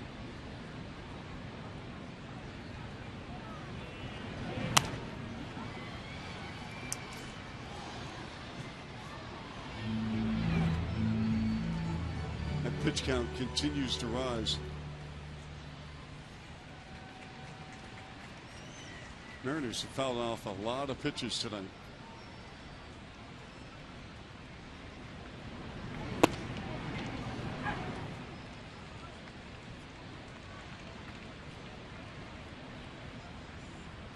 Well, despite the 5 strikeouts, and there's been the 5, there's been a couple of walks and some pretty good at-bats for these Mariners tonight. With the shift on, Saladino playing the shortstop position as he slid over, and he makes the play. But the Mariners come up with a run here in the 4th. 5-0 Seattle on Comcast Sportsnet.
Things basket auction with the White Sox wives. As you can see, Steve Stone and the Hawk, $280. We can do better than that. Come on. That's absolutely, that's a giveaway at $280. If you say The chairman, Jerry Reinsdorf, in that basket is a piece of the United Center floor autographed by one of the great players in the history of the NBA, Scottie Pippen, our very own Scottie Pippen, one of the greatest 50 players in the history. But as you can see, 312-674-5683 for the bidding, and we got about 20 minutes left. I wonder what is in your bag. Hawk and Stone. Let's see. Maybe I'm trying to think what the Hawk would put in a basket. What do you think? A pizza from Yaz, maybe. Yes. I think you're onto something. And maybe some barbecue for a Kansas City special. Maybe. All I know is for $280, it's a bargain. Yes. I would agree with that. Well, it is 5-0 Seattle here. With Melky Cabrera leading off and Garcia in the on-deck circle.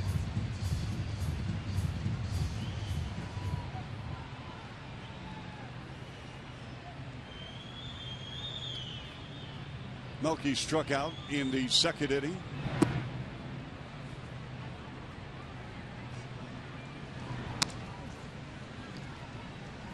Well, we've got a $100 gift card to Shaw's Crab House.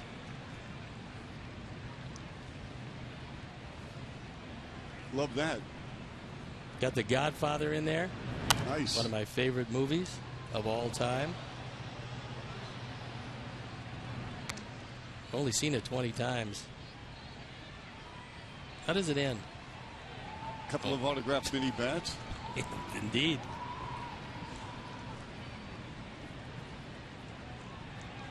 So again, make sure and get the bidding up. We've got less than 20 minutes remaining. And that's a base hit for Melky that's going to drop in right center field.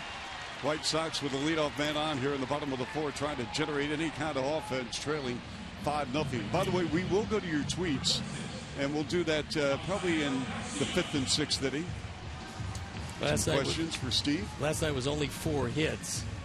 Just one extra base hit. That was Melky in the first. And nary a run the last 2 nights.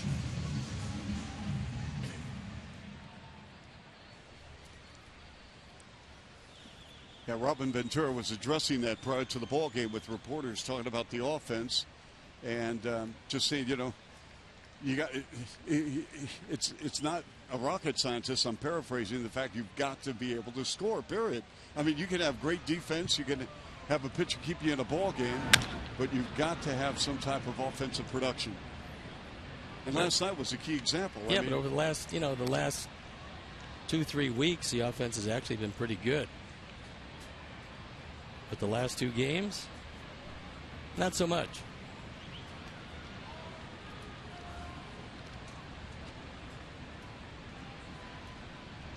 Garcia with a base hit in the second inning. Cabrera leads off the bag at first.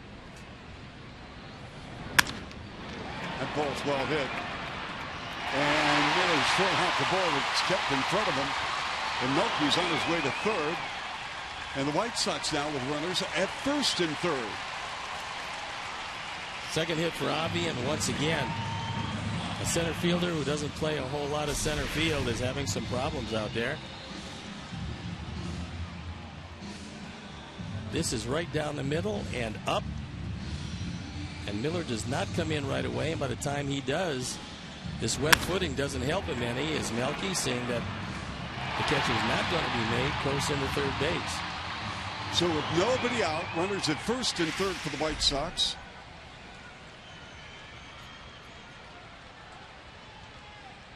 With Adam LaRoche at the plate. Grounded into a double play in the second.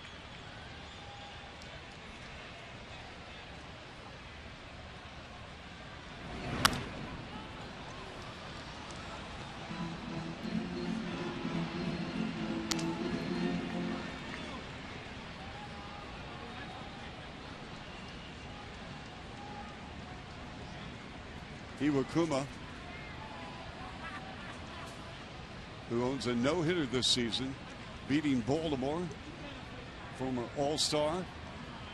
Steve mentioned he's been plagued with injury during his career. Here's LaRoche with a pitch hit the right. That's going to plate Melky. Nice piece of hitting by Adam LaRoche, driving in the Sox first run. And now the Sox with runners at first and second with nobody out.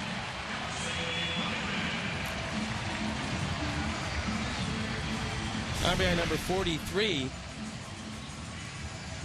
Adam loves the ball down. That's where this pitch is. And now they're going to go out and talk with Iwakuma, who apparently hurt himself.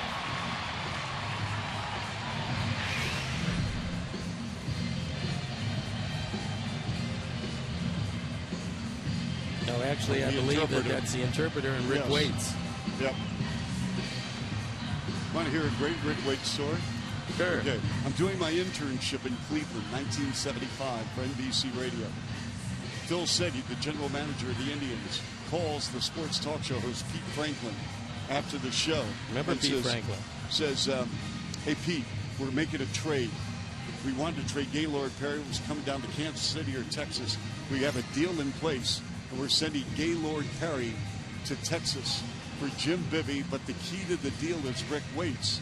We're announcing it at 9 a.m. tomorrow. So my job was to call the players as soon as the trade was announced and get them on the radio. I reach Rick Waits, who's pitching for Spokane in the PCL. They're on a road trip in Tacoma. I said, Rick, my name's Chuck Swirsky from NBC Radio in Cleveland. You've been traded. He hung up on me. I called him back. He goes, where'd I go? I said, Cleveland. He hung up on me. Did they make the trade? Yes, they did. Gaylord Perry went to the Rangers for Jim Bibby and Rick Waits.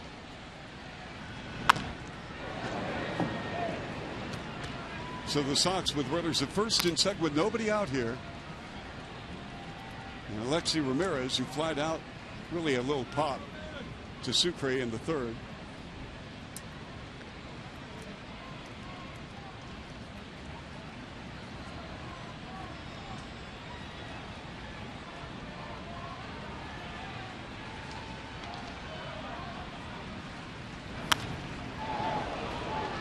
Joe McEwing almost got picked off with that one.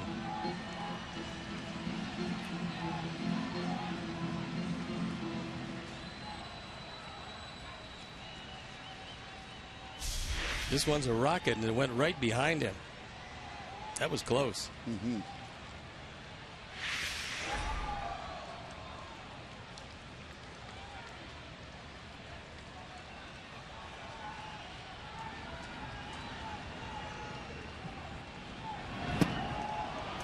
As Ramirez goes down swinging.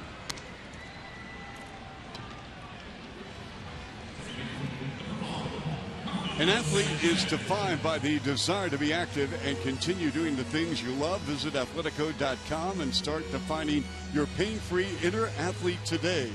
That's right, your inner athlete today. Athletico, the official physical therapy provider of the White Sox. Athletico, better for every body. It is that. Sanchez, who doubled in the third, stepping in now. The White Sox plating their first run here in the fourth with runners at first and second. Little chopper to first, steps on the bag, and it's going to be a force out. Morrison got very lucky.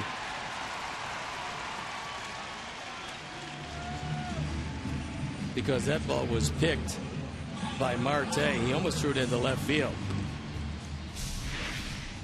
He got a little greedy here. It's a wet baseball. And he thinks about getting the out at second.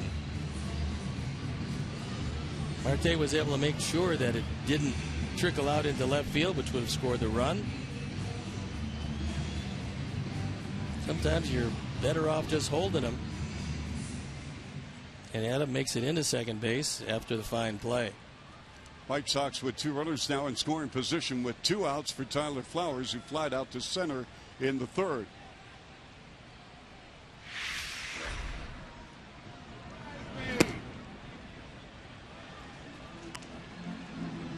The reason why that's such a difficult play is that once you've stepped on first, the force out is out of the equation. So not only do you have to get the baseball, you got to put the tag on. It makes it a little bit more difficult, and there was really very little chance to do it. Yes.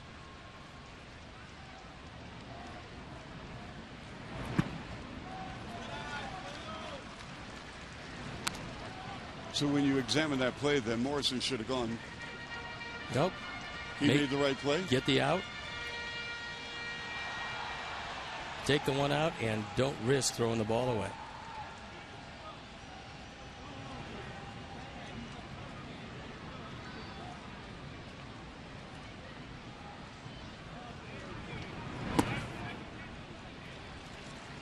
We've got a 3-0 count for Tyler Flowers. Adam Eaton on the on-deck circle.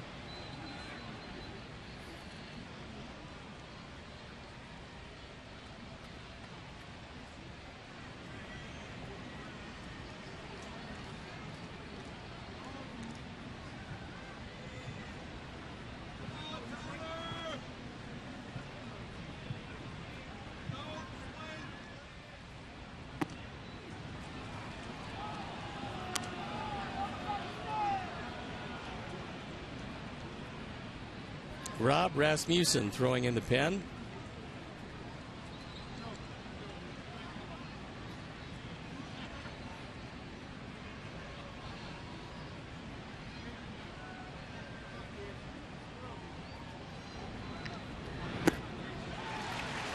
We've got the bases loaded now for the White Sox with 2 outs. That's going to bring on Adam Eaton.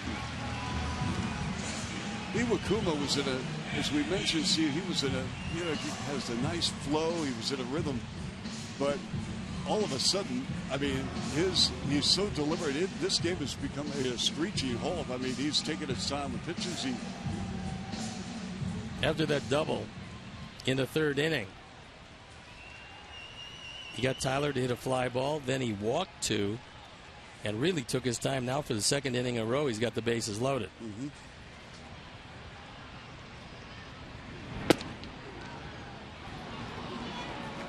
It's an inside pitch, catches the corner for a strike. Adam can't believe that this was called, and you'll see on the Honda pitch tracks why he can't believe it. Sucre dragged it back over the inside corner, but this ball's a good couple inches inside. Big dividends by Sucre. He got the job done as a catcher. Yep. And now Eaton finds himself 0-2 in the count.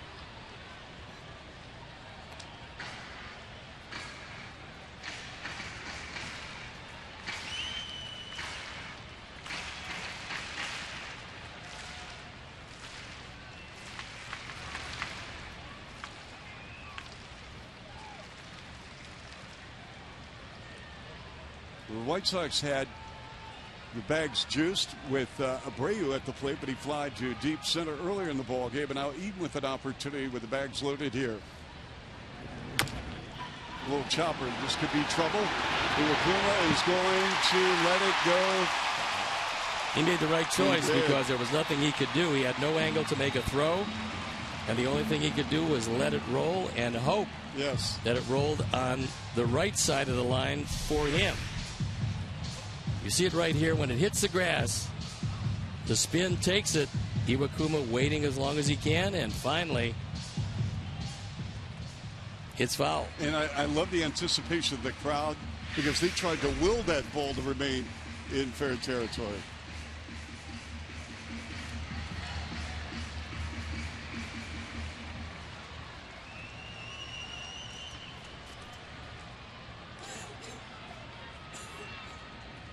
Again, the count remains 0-2 on Adam Eaton with the bases loaded here in the 4th inning with the White Sox trailing 5-1.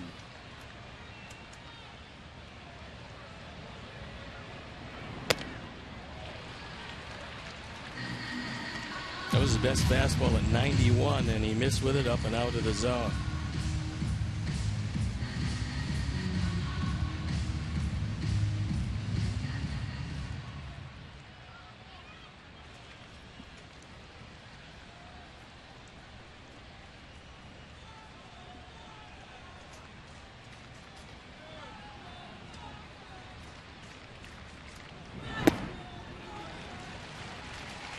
It's outside 2-2. You got Garcia on at third, LaRoche on at second, and Flowers at first.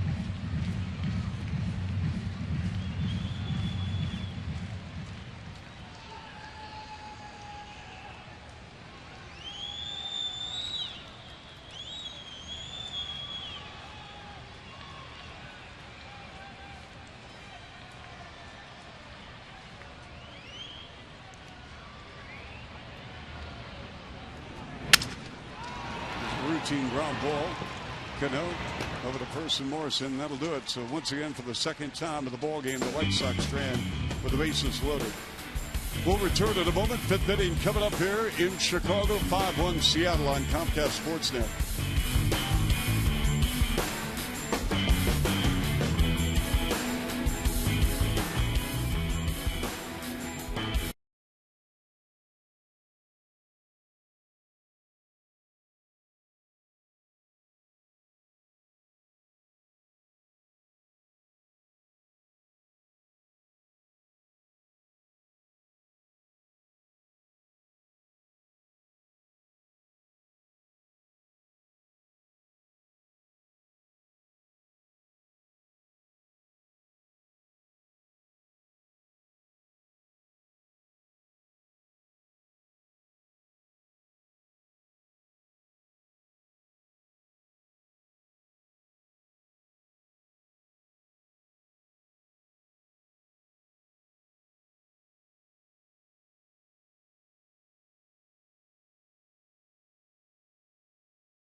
Favorite things. WhiteSox.com/wives. 312-674-5683. Steve, you know what's in this basket? It's fabulous. Number one, you got the autograph poster with all the big stars, the names of the World Series. You got a 2005 bottle of champagne.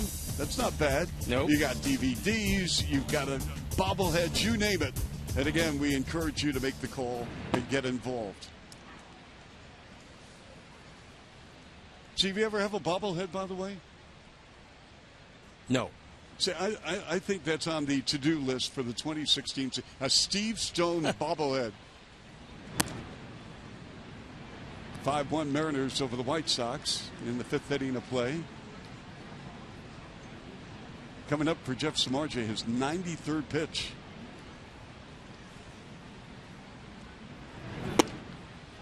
This being the heart of the order. Get the two tough left-handers coming up in Cano and Smith. And if anybody gets on, Morrison. Nelson Cruz goes down swinging for the second time of the ball game. Had his 37-game streak of reaching base snapped last night. He went 0 for 5.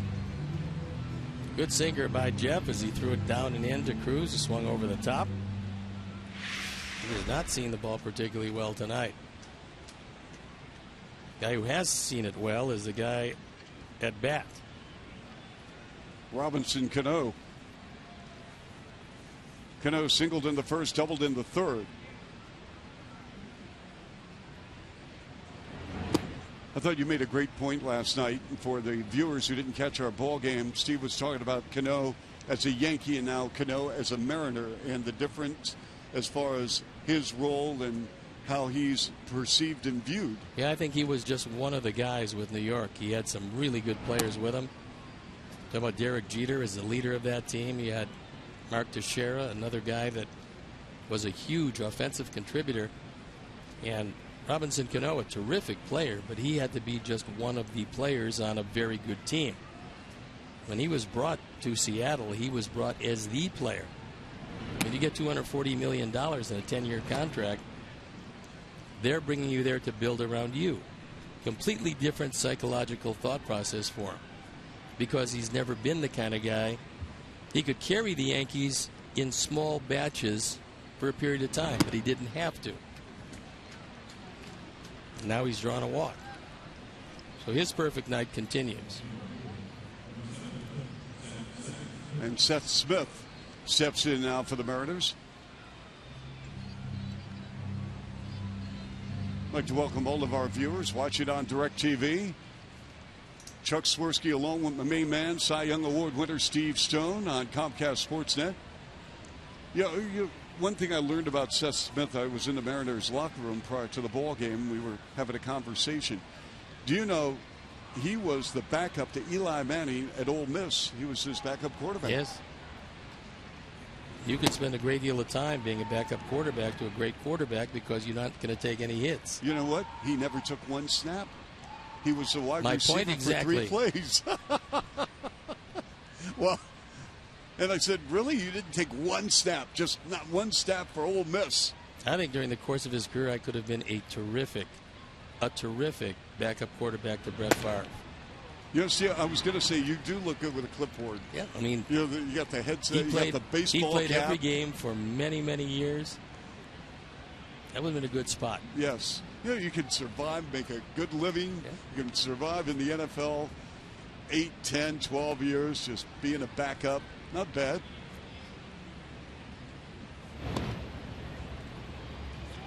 But he made the right choice. I mean, he's been with Colorado, Oakland, San Diego.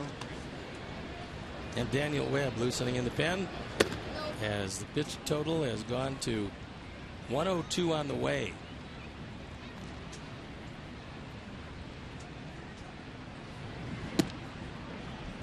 Seth Smith, part of that Rockies ball club that went to the World Series in 2007. They had an amazing run, Steve, at the end of that season. They had a great stretch. That was a crazy run by the Rockies. And then 21 of 22, I believe. You're right. Tough in the first, tough in the third for Jeff Samardzija. That ball's well hit, but right to Adam Eaton.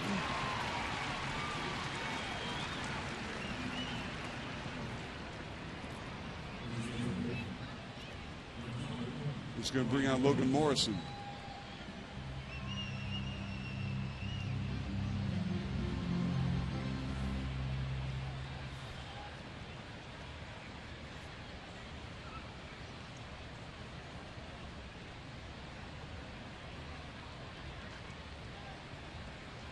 Morrison is 0 for 1. Struck out in the first, then he walked in the third.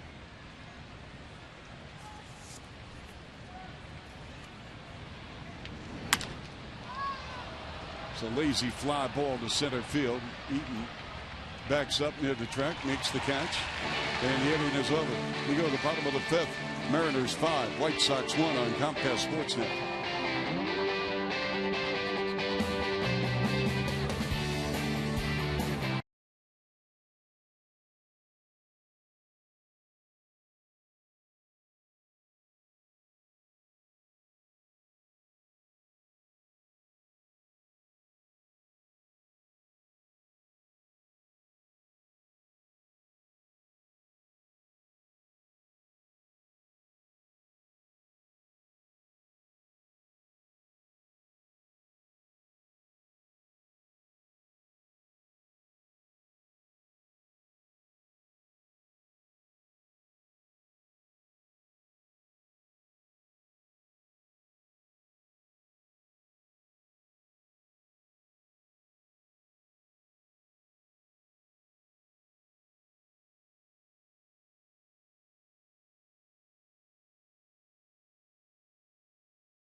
always does a terrific job with Bill Moulton.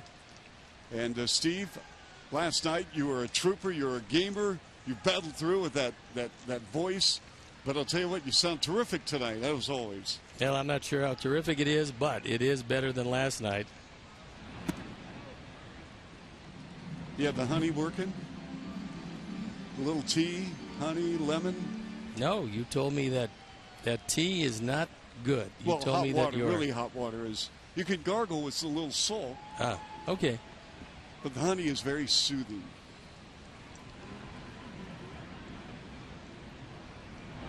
Was with Saladino here in the bottom of the fifth.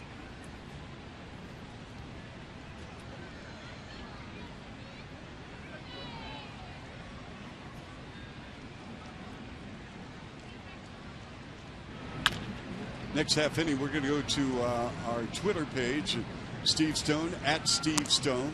It's pretty simple. Mine, okay, Swirsk, SWIRSK054. And we will take your tweets. We love to hear from all of our baseball fans.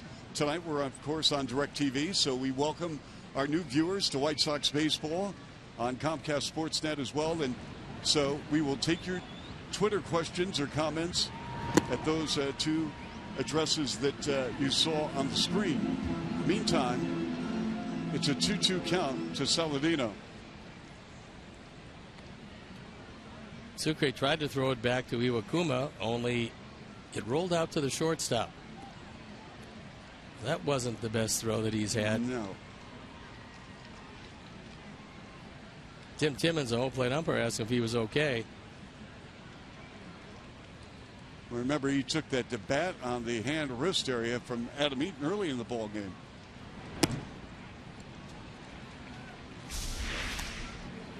But you'll see it here. He just, well, slips out of his hand. I wonder if he's still in some type of pain with that. Well, seeing as it hit off the glove hand, it's not going to affect his throwing hand. Yep.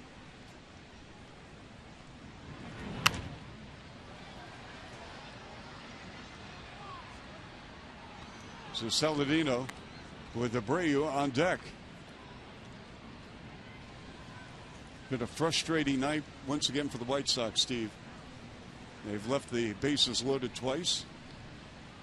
Well, this is a chance with the middle of the order to try to get back at Iwakuma, get back in this game. They've let him off the hook a couple of times. Chopper to third. And the toss by Seager to Morrison, and we have one out.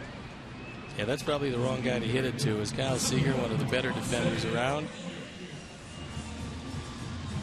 His brother, a top-of-the-line prospect that the Dodgers steadfastly would not trade. Yeah, a lot of people thought prospect? He is one of them, along with a pitcher named Urias. A lot of people thought that they would trade him at the deadline to get themselves another starter. They resisted the temptation to do that. Andrew Friedman said he wasn't going to part with him, and they didn't. Well, that Dodger payroll is just skyrocketing. What is it, $300 million, somewhere in that vicinity? Knocking at the door. Yes. Yes.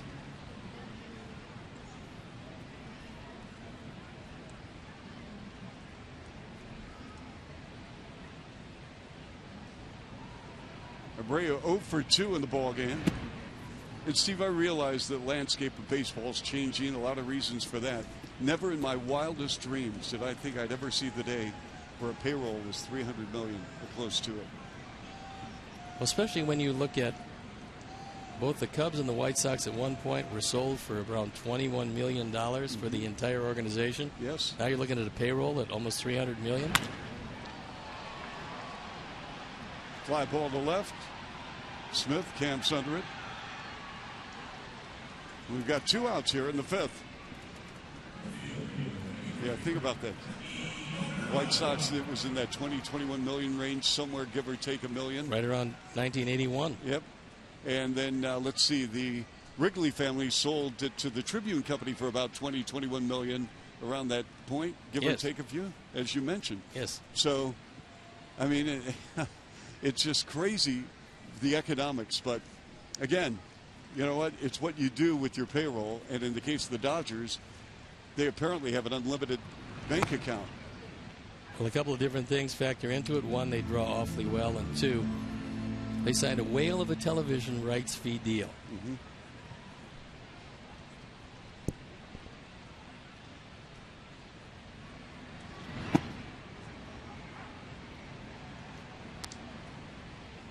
Melky looked at that last one, but it did have a piece of the plate.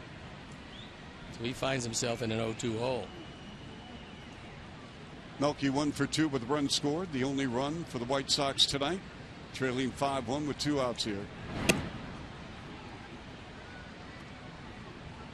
See, the pitch count right now for Iwakuma is at 82. And what we say Samardzija was at, give or take a pitch, Steve, somewhere over 100 certainly. Knocking at the door of 105.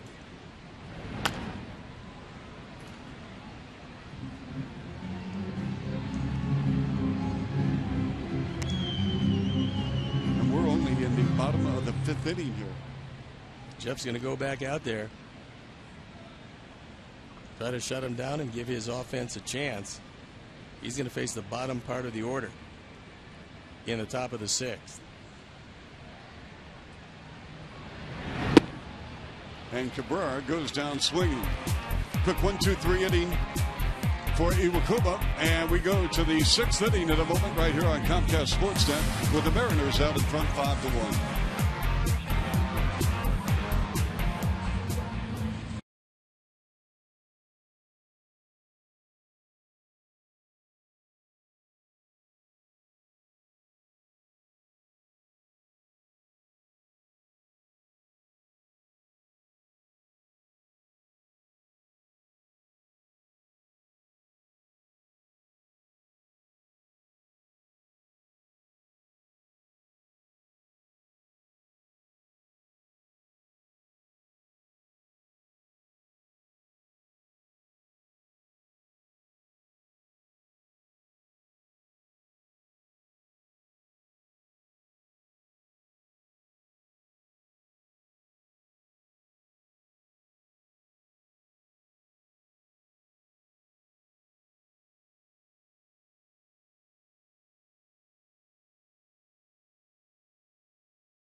Here on Comcast Sportsnet, we are in Chicago with the White Sox and the Mariners in Game 3 of a 4-game series. Series finale tomorrow, then a day off on Monday, and then, Steve, you hit the road for a series with Minnesota and Kansas City. We do, and Minnesota, pretty good baseball team. Got a guy we haven't seen, Miguel Sano, that everybody is saying is the real thing. Certainly he can crush the ball. Minnesota losing the game tonight in the bottom of the 6th, 4-1 to Houston. And Kansas City doing what Kansas City does. They're winning again at the top of the 9th, 5-3 at Tampa Bay. Minnesota got off to such a sizzling start, but they're 16-22 in the second half.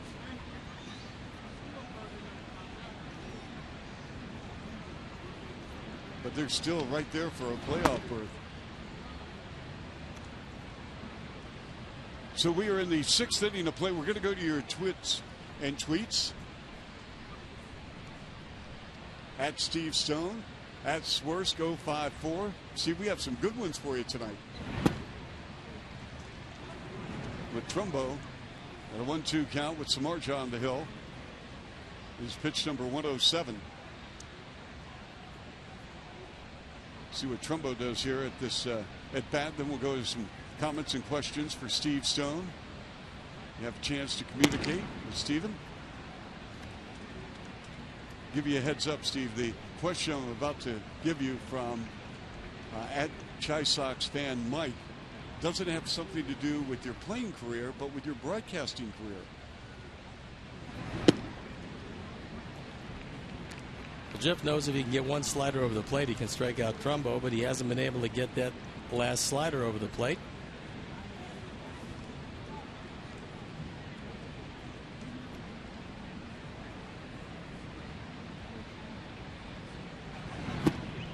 And there it is. He got him. You got it.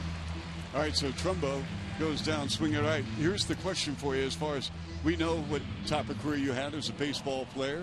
Terrific, of course. What about broadcasting? They want to know how you got your start and also some of the favorite broadcasting memories. I caught a big break, and that was I happened to retire in the middle of the 1982 season. And ABC had a show on at that point called Monday Night Baseball. They asked me if I'd like to do it. I said sure. And that was how I started. The two play-by-play men were Al Michaels and Keith Jackson. Keith Jackson better known for his football than his baseball. And the four analysts, Bob Uecker, Don Drysdale, God rest his soul, Howard Cosell, and me. Now, what was it like working with Howard Cosell? Steve Aru, welcome to the booth. Don Drysdale was a good broadcaster. It was unique working with Howard because he was a great broadcaster that didn't know a great deal about baseball. But he knew a great deal about broadcasting. And he felt, and it's been proven that he was entirely wrong, that former players had no place in the booth. But a lot of great broadcasters after him have decided that they not only had a place in the booth, but that it really helped make the booth a good two-man team. And obviously, as we know, there's a lot of former players that have done a good job in broadcasting. So for some reason, Howard didn't think that that was necessary, and we spent a long time disproving that. Brad Miller 1 for 2, chops this foul, and a 2-2 count with one out here in the sixth. So just a follow-up to Mike's question on Twitter about your broadcasting career. So when did you start thinking, okay, this is something, an avenue I want to pursue? You said you retired during the course of this season, correct? And got to work a couple of years for ABC, but in the second year went to WGN with the Cubs. Spent 20-plus years there, then had a chance to come back to baseball with the White Sox. And I've enjoyed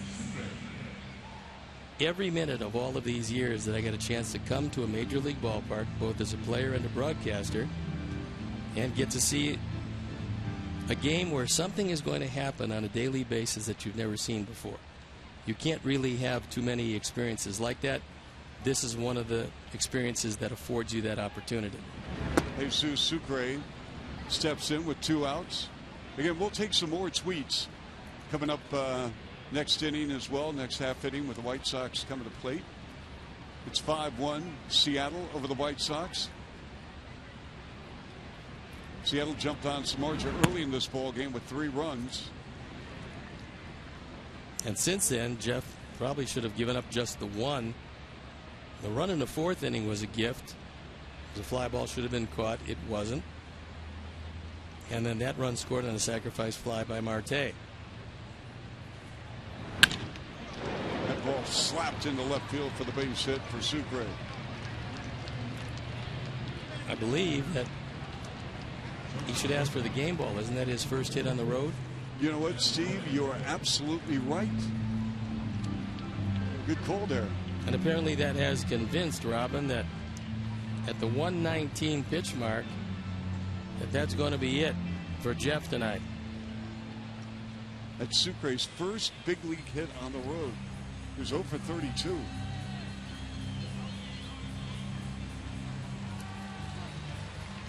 So as Daniel Webb gets set to come into this and Jeff Samardzija walks out, we'll step out and be back after these messages.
A scratch and win ticket for your chance to win a trip to New York to see the White Sox battle the Yanks. Throw out a first pitch at a White Sox game. Great offers from Famous Dave's and discount White Sox tickets. Head to your local Famous Dave's today for your chance to be a winner. You did that well. That's the world's longest sentence. And our Honda call to the pen is Daniel Webb. He comes out for the 18th time. Was thrown it pretty well when he went down. He was 1-0. His ERA 2.49. He inherits Sucre at first base. There's 2 outs here in the 6th. Ketel Marte will step to the plate. He's 1 for 2. Singled in the first, fly to center in the second, sac fly in the fourth. Scored a run, has an RBI.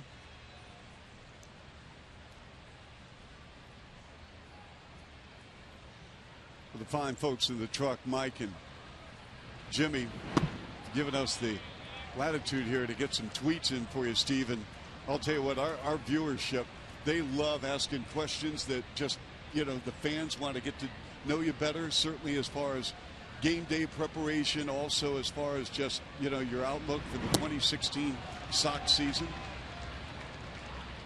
We're going to hold off on those tweets until the White Sox bat. Yeah, the outlook on the season is pretty tough at this point because you really don't know exactly how things are going to play out in the wintertime. Who they decide to pick up, who they decide to trade. That is the domain of Rick Hahn and Kenny Williams. And a lot goes into it. Got a new scouting director. Nick Hostetler has taken over. Doug Lauman has moved upstairs. He'll get a chance to do a little more with international scouting. So with the new scouting director, there's a new direction. And we'll have to see how that works out.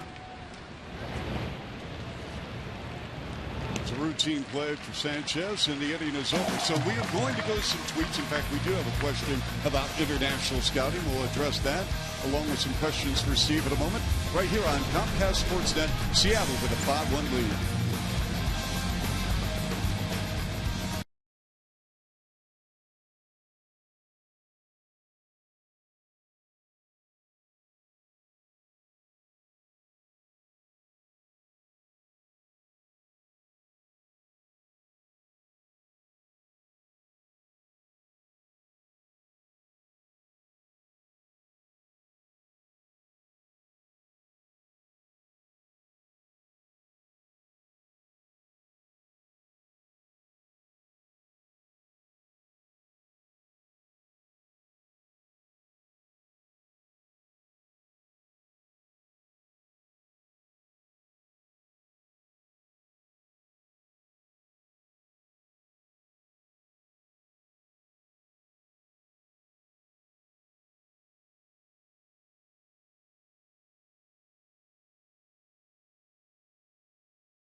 Along with White Sox volunteer corps members, front office members, and team members, help build a brand new playground for the Primo Center for women and children in the North Lawndale community. Now, this was a part of the Chicago White Sox annual week-long initiative to give back to the community that we call home. Sox Serve Week is built around a call to serve. And it's been really a staple in the foundation for Chairman Jerry Reinsdorf, not only with the White Sox, Steve, but also with the Bulls. Chicago Bulls Charities, led by Nancy Reinsdorf, the wife of Michael Reinsdorf, the Bulls president, does an incredible job. And we can talk about runs and scoring and baskets and slam dunks, but when it's all said and done as far as giving back to Chicago, it's awesome. So we're going to go to some tweets for Steve Stone with Garcia's 2 for 2 stepping in here. We're in the bottom of the 6th. White Sox with only a run, and they trail 5-1. Iwakuma still on the mound for Seattle. And that brings us to one of our Twitter questions. As far as international scouting, what is your take, and what does that mean when someone says international scouting? Is that all over the globe, or is that like a primary designated area that the White Sox are really locked into? No, international scouting is just what it says. Is you're looking at the Far East, certainly, and who comes out of there. And you're also looking at the players who come out of Cuba. Because what happens, at least at this point, until there really is full normalization of our relations with them, is that players will defect. They'll go to either the Dominican Republic, some will go to Haiti, some will go to other places, and then they become eligible to become international free agents, and they will be bid on by the various teams. And we've seen so many great Cuban players come in. We've got Alexi Ramirez and Jose Abreu. Yoenis Cespedes, another one. Yasiel Puig. I mean, there's many Cuban players. There probably is going to be more as we move along. And you're looking at Hisashi Iwakuma, a Japanese player. We're probably not going to see quite as many Japanese players as we see Cuban players as we start to normalize our relations, but international scouting has become very big. And there's a certain amount of money allocated to it by every team, and that varies by every year. But you're not going to be too successful unless you really mine the international market. And some teams do a better job than others. It's a 2-1 count on LaRoche with a out here in the 6th after Garcia went down.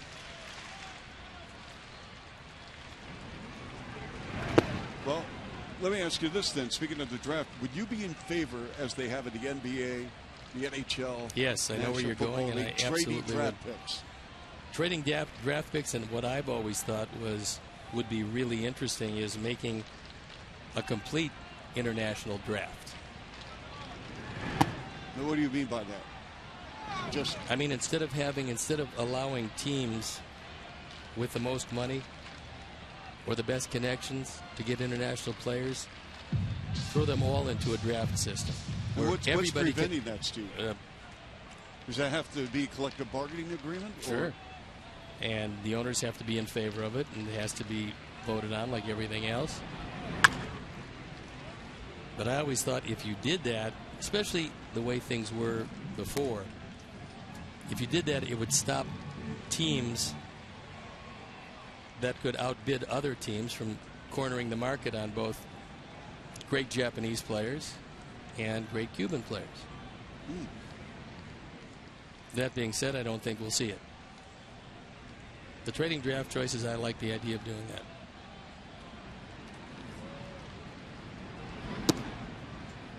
that. As LaRoche draws a walk. Again, it's 5-1 in favor of the Mariners. Samardzija suffered that one tough inning in the first where he gave up 3. His 33 runs allowed in August, the most in baseball for the month. Meantime, Seattle has handcuffed the White Sox with 5 hits, but LaRoche is on at first with 1 out for Alexi Ramirez. Jeff went 5 2/3, gave up 5 runs on 8 hits with 3 walks and 8 strikeouts. We love the tweets coming in for Steve Stone, at Steve Stone, and Swirsk, SWIRSK 054. Ramirez is 0 for 2. Takes a cold strike. Here's one from Patrick. Wants to know, Steve, would you ever take a GM job? Patrick, that ship has sailed, as they say. It's a very difficult job these days, maybe more difficult than ever before. It's all consuming. It's a year-round job. And being 38 years old and all, I think I'm by that. No, there was a time when I certainly wanted to do that, but and you were rumored to be I mean, I read, Steve, and this is going back 20 years or so, you were rumored to be a pitching coach, a manager, a GM, an owner. You tried to get involved in ownership somewhere, didn't you? Yeah, we did well a few times, actually, but it didn't work out. Does that mean if I take another road trip, you'll buy dinner for me? I mean, I would take you to Burger King anywhere you want to go. It gets past the third baseman. Seager in for a base hit. And again, runners at first and second now for the White Sox. And let's see if the White Sox can manufacture some offense here. Lexi with his first hit just barely gets it by Seager at third. But something going once again, so we'll see how patient Lloyd McClendon is as Iwakuma pitched out of a bases-loaded jam in the third and the fourth before having a very easy fifth, only to find himself in trouble once again here in the sixth. That's Lloyd McClendon talking with Trent Jewett, who is his right-hand man, his bench coach. And good managers will rely on very good bench coaches.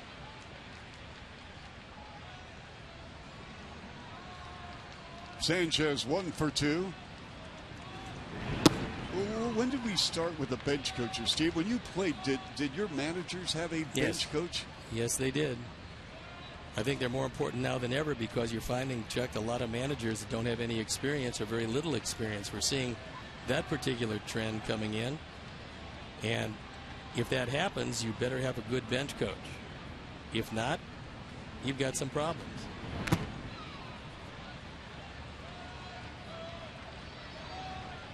And there is Mark Parent. He is Robin Ventura's bench coach. He had a world of experience in the minor leagues with the Philadelphia Phillies, was a winning minor league manager. There is no doubt he will be a major league manager one day. I covered him when he was an active player on the north side, and you could tell even then that he had the baseball, not only the X's and O's, but he got it. You know, some guys just have it, and he's got it.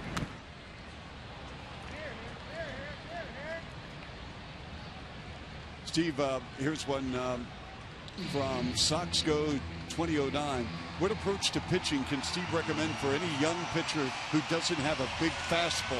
Get the ball over the plate and learn a changeup.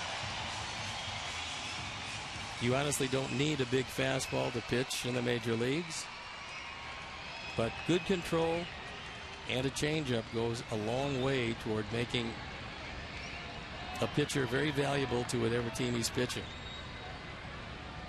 Sanchez 1 for 2, but he's in the hole here. 0-2 with one out. Runners at first and second for the White Sox, trailing 5-1. Outfield shading him a step toward left center field with Smith very shallow in left. Carlos goes down swinging. He's going to bring on Tyler Flowers. That's pitch number 101, and that splitter just dove out of the zone.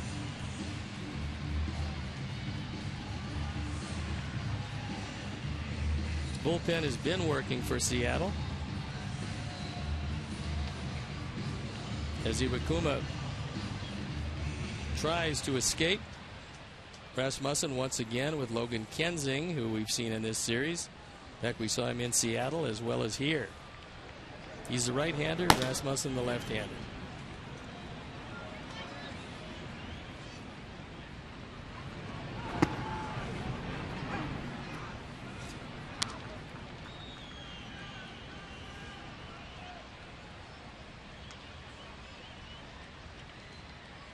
The White Sox are 1 for 7 with runners in scoring position. They have left 6 on. They've got 2 here with runners at first and second with 2 outs, and we're in the bottom of the 6th.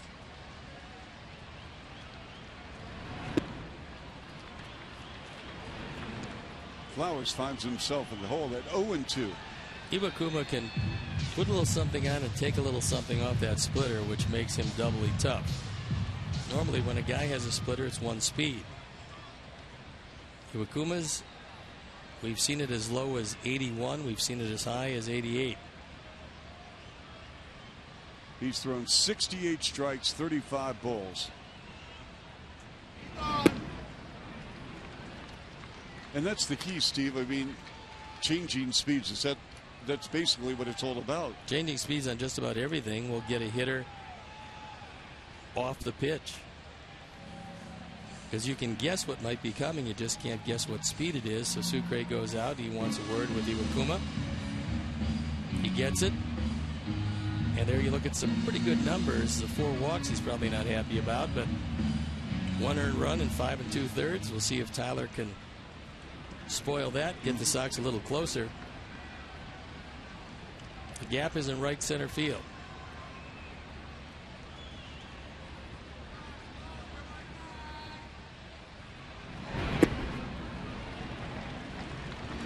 And despite the weather that we faced in the mid-afternoon period, even obviously slight drizzles during the course of the ball game, it's cleared up. And Steve, we have a really nice crowd on hand. A lot of people showed up and will show up tomorrow also. Tomorrow, it's supposed to be absolutely a beautiful day for baseball in the finale of this homestand and the finale of this 4-game series.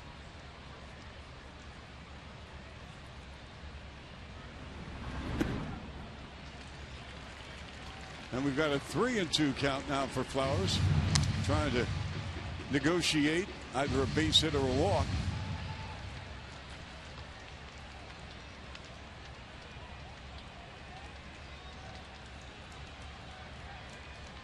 A lot riding on this batter for Iwakuma, I would assume. Well, you'd love to get in that bullpen. It's had the worst bullpen ERA since the All-Star break. It's been up close to 6.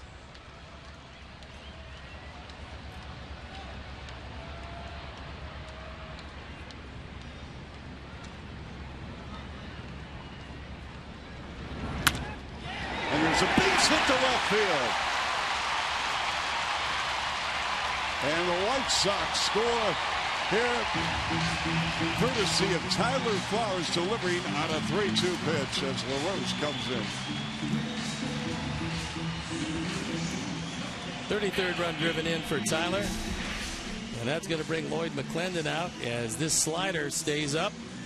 Tyler able to go out and get it and just hook it over the head of Seager at third. And it's a 3-run game.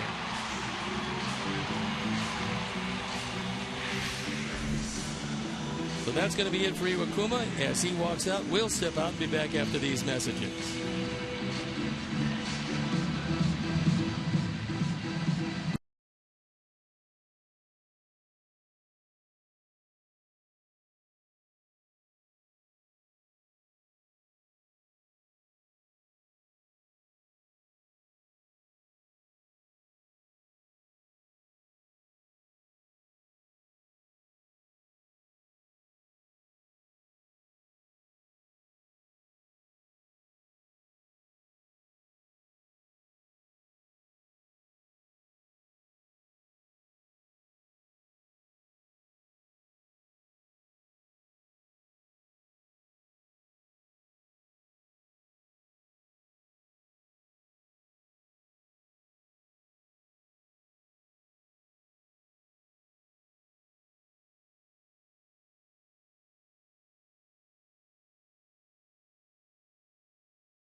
Tweet your strongest fan photo to Chicago Data Strong Fan, and you just might see yourself in an upcoming broadcast brought to you by the fine folks from T-Mobile.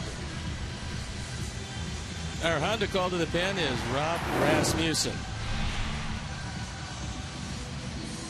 He comes into this with an ERA that is way up there. 17 hits in 9 innings. Woo. Opponent's hitting a lofty 386.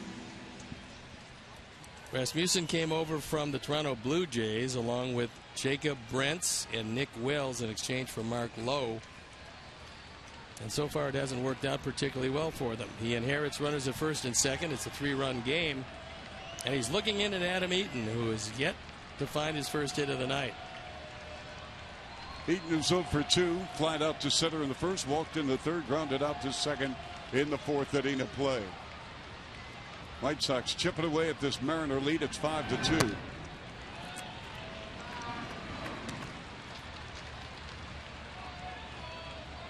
Those are some robust numbers you just gave us on Rasmussen. When you've got a leaky bullpen, it makes it really difficult. Ball club fights for a lead only to see it slip away many times.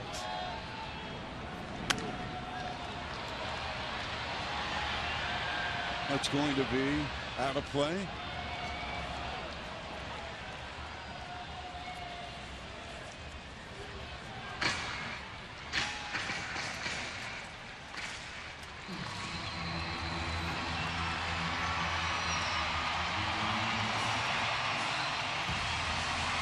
Sox have stranded 6 runners in the ball game.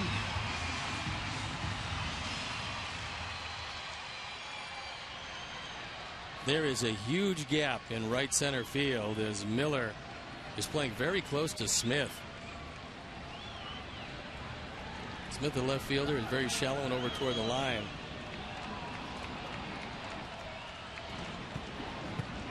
And from a defensive standpoint, Steve, why do you think Lloyd McClendon is doing that? Defensive charts say that lefty on lefty, Adam Eaton will hit a fly ball that way. That doesn't mean, however, on a slow breaking ball, he can't pull it in that gap. But it does mean if he throws him a slow breaking ball, he's probably throwing away from the defense, which isn't the smartest idea. With a ball and 2 strikes on Eaton.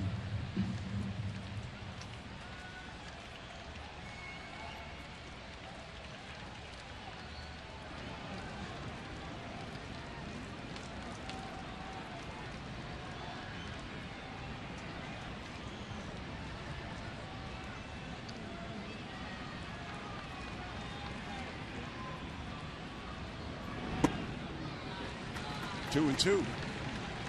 He had a look in the dugout at Lloyd McClendon, a man from Gary, Indiana. This is his second managerial go-round. He managed with the Pittsburgh Pirates. Was not gifted with a very good baseball team.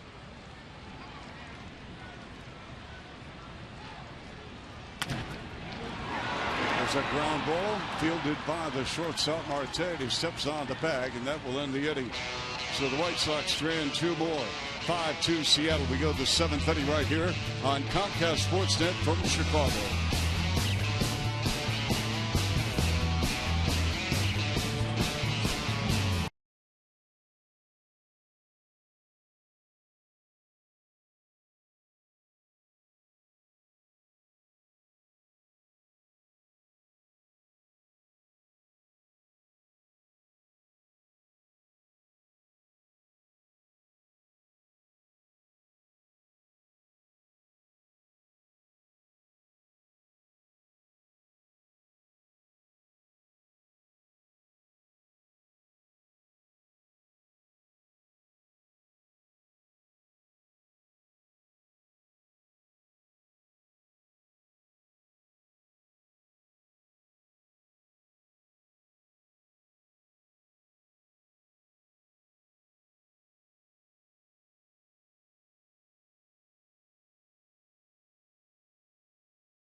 Auction. Items up for bid include enjoying the World Series trophy for an hour, watching a game from Jerry Reinsdorf's suite, dinner with Hawk and me, that's always a treat, the White Sox clubhouse sleepover, that should be fun, and a trip for two to Glendale for spring training, which is a wonderful trip. Those, among other experiences, are what you have to bid on tomorrow. Go to whitesox.com/ultimate auction right now to bid. All items will close at 3 p.m. Central Time tomorrow. Very well done, Steve. There's some really nice things. That trip to spring training, first of all, it's a beautiful time of year in Glendale. So, I've never been to Glendale. The park is a great facility. We share it with the Los Angeles Dodgers. There's enough baseball fields where you just look out and that's all you can see is young players everywhere. Not only the major leagues, but the minor leagues. It's just a wonderful experience and a great time to be there. We're in the 7th inning of play here with the Mariners in a 5-2 lead. Rain continues to fall here. Seager's had another solid ball game, coupling what he did last night. He's 2 for 3 in this ball game. And Seager last night went 3 for 4, including a solo homer in the 6th, one of 2 solo blasts. Franklin Gutierrez had the other home run. By the way, during our tweets, we had some questions about Taijuan Walker and what type of injury he sustained. Fortunately for Taijuan, it was only a cramp. And it was fortunate for Seattle and certainly for a very talented young pitcher. Taijuan Walker's got a chance to be something special. And we saw him crumble to the ground. It could have been a whole lot of things, and fortunately it was a flexor cramp. So he's going to be fine. This question is, will he miss a start or not? And we'll have to wait and see just exactly how sore he is when he starts the throwing again. Walker pitched a wonderful ball game last night, going 6 1/3, 3 hits, no runs. Looping fly ball, covered a lot of ground to make it the catch. Nice play by the defensive prowess of the Sox, and we have one out here in the 7th inning of play. Steve, we talked about Lloyd McClendon, and we both have a great deal of admiration for the manager of the Mariners. The Little League World Series is going on. In fact, Pennsylvania beat Texas today in front of 46,000 in Williamsport. Lloyd McClendon played in the 71 Little League World Series for Gary, Indiana, his hometown. He went 5 for 5, 5 home runs and 5 swings. He drew 5 intentional walks, and his nickname during the Little League World Series was Legendary Lloyd. That's good. That's a true story. 5 home runs and 5 swings. I'm surprised he only walked intentionally 5 times. But how about that? 46,000 today. Cruz is 0 for 2. We have 1 out in the 7th inning.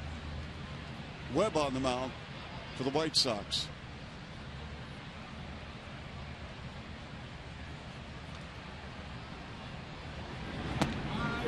Steve, I know you played high school ball at Brush High in Cleveland. Yes. And Kent State University, where you were an outstanding player, obviously Major League Baseball. Did you have a Little League? Did you play Little League ball? I did. Did not have a chance. We didn't have a chance to go to the World Series, nor were we good enough. But watching the kids playing, and I watched the end of that ball game today, what a thrill. What a thrill it was for not only the kids, but they showed their parents there. And I broadcast a game from Williamsport when Kirkland, Washington won the Little League World Series. Yeah, that was a feel-good story. That was at a time when they didn't have a United States section and an international section. You just had to come through wherever you drew, and the Kirkland, Washington team won it. It was, what a thrill it was. I did it with legendary broadcaster by the name of Jim McKay. Yes. And just had a wonderful time. Well, Pennsylvania beat Texas today, and Pennsylvania is going to play tomorrow against Tokyo for the championship game.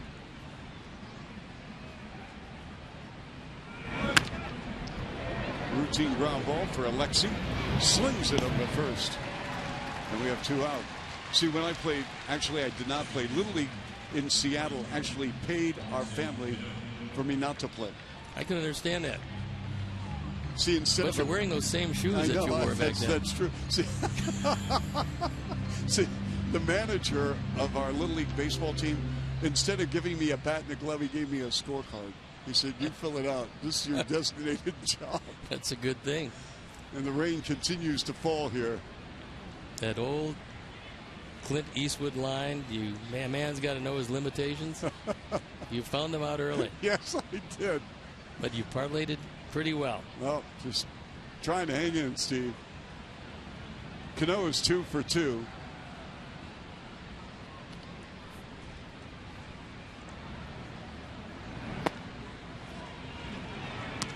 Give me an idea with Webb being activated today. What does he give the White Sox?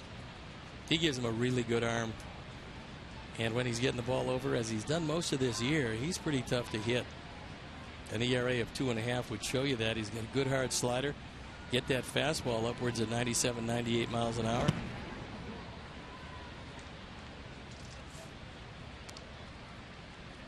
So we always talk about Daniel Webb with a big chance to be a huge contributor out of that bullpen. He's got the kind of arm and ability to do that. With 2 outs here in the 7th. So are we looking at a setup guy, Steve? Are we looking at down the road 7, 8 inning guy? He actually has stuff to be a closer. Really? Yeah. Quite obviously with David Robertson here, that's not going to happen. But the first thing that he has to become, and this will be a matter of opportunity, is to become a premier setup man, and he can move from there. But you like his stuff. Does he has the makeup to be a closer? I think that's yet to be determined. You never really know exactly what's going to happen until you are presented with the job. That's true. Good point. And there's certain steps along the way. First, you establish the fact that you can pitch in the major leagues. Then you establish the fact that you can pitch in the tight games, not just the blowouts, which they usually ease guys into. Then you get to the point where some team, in this case, maybe the White Sox, and who knows what happens because people move around a lot, especially out of those bullpens, but they want you as a setup man. And if you prove you can do that job, well, then you can move to a closer. Look at Andrew Miller, known as a premier setup man. Now with the Yankees getting a chance to close. Luca Eaton charging as it falls in front of Adam. Nice effort by Adam Eaton. Does a pretty good job of making sure that ball didn't get by him. Once he realized that the sinking line drive was going to be in front of him, he was able to smother it. And Cano, with his 3rd hit, continues his perfect night. He's got a base on balls to go with those 3 hits. It's a good effort by Adam, but he comes up short and then makes sure it doesn't get by. They'll bring on Seth Smith, 1 for 2.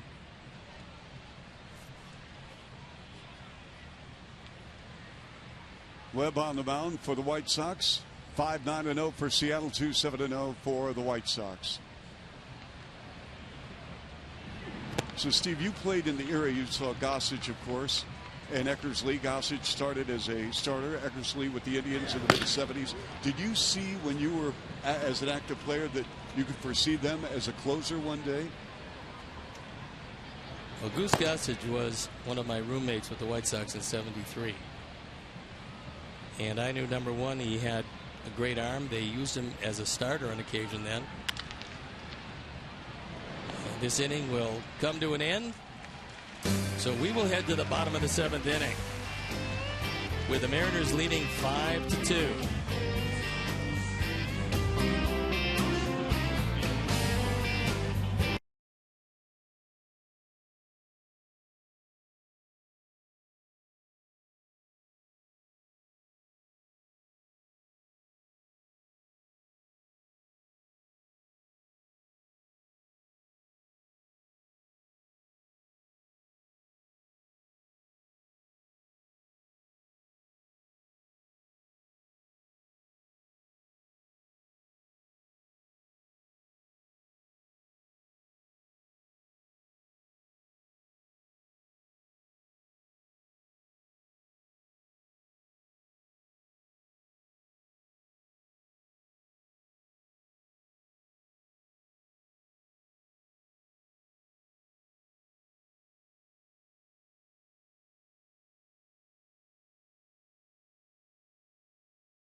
time. Doesn't have a record, does have a 2.25 ERA. 1 hit in 4 innings, but 3 walks. We've seen him in this series. He went an inning and a third. The first time we saw him, it was a perfect inning and a third. And he's on one more time. Sox fans, you can check out the Xfinity Fundamentals deck overlooking left field at U.S. Cellular Field. It's accessible from the 100, 300, 500 levels. And young Sox fans, you can learn baseball fundamentals from the White Sox Training Academy coaches. The space features batting and pitching cages, base running areas, and more skill instruction. It's all from Xfinity, your home for the most live sports.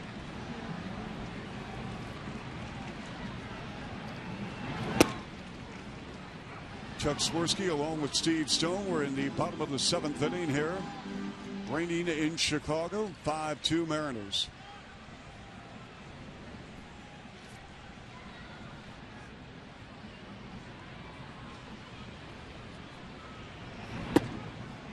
So, Steve, we had the break, of course, but I'd like to continue in a moment about that Gossage-Eckersley story about the mentality of, as they were starters and then they found their way into Hall of Fame. Eckersley was a very good starter for a long time before he went to Oakland. Tony La Russa made him into a closer. Of course, he made his way to the Hall of Fame because of that.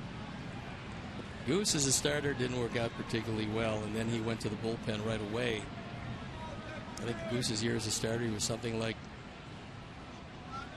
9-17. Just didn't work out well. He kept running out of gas. But he didn't as a closer. He was a good one.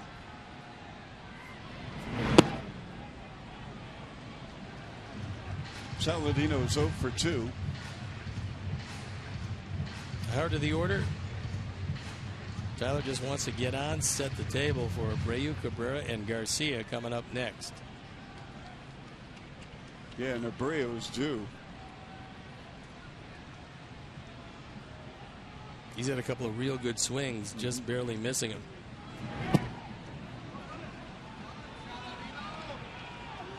And Saladino is retired.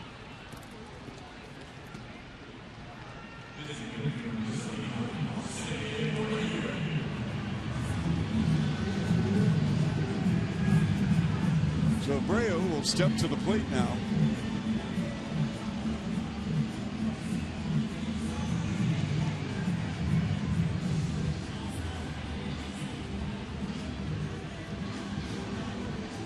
He is 0 for 3. And he's used all 3 outfielders to make the 3 outs. Right, center, and left.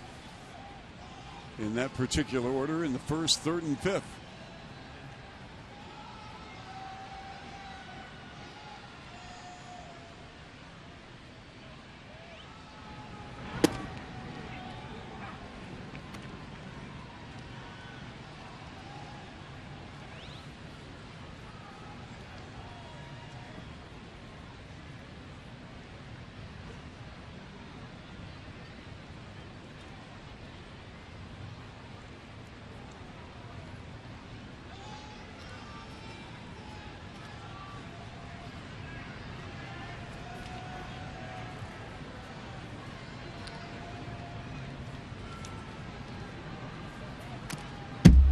Steve, you saw every game last year with Abreu, the American League Rookie of the Year, 36 homers.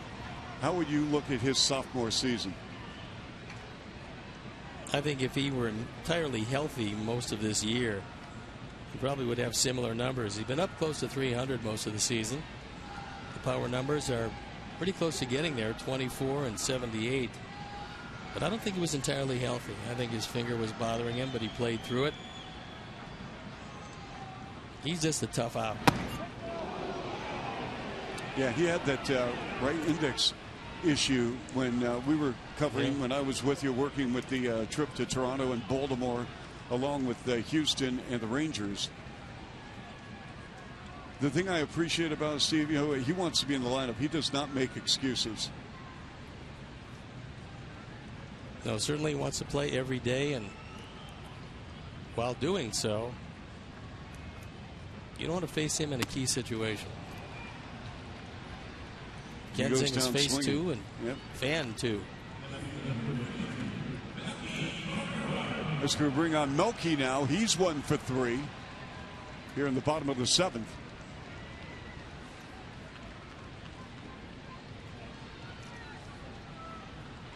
Kensing had a couple of surgeries, wiping out his 2010 season entirely. Broke into the major leagues in 2004 with the Florida Marlins.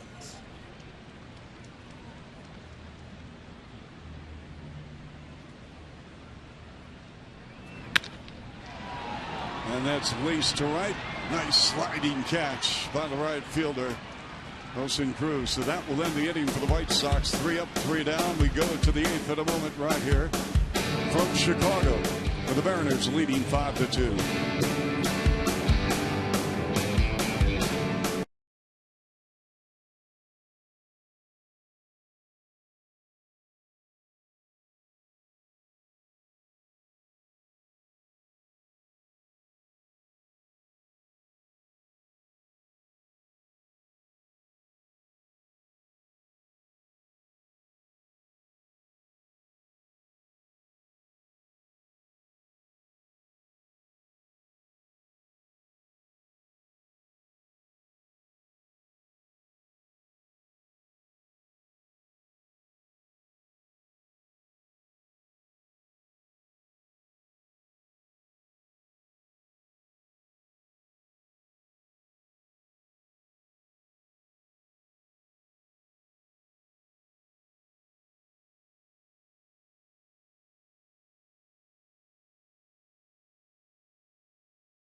Moments, and it's a couple of opportunities that got away. First, Jose Abreu hits the ball hard with the bases loaded in the 3rd inning, but not quite far enough. Then Adam Eaton in the 6th inning rounds out with the bases loaded, and both times Sox come away empty in his 3-run game. Miller moments, and unfortunately not quite enough offense here tonight so far. And we play on, Steve Stone, here in the 8th inning to play. It's rain's coming down a little heavier now. Some of the crowd, and we've had a great crowd, over 26,000 here, starting to head for some shelter.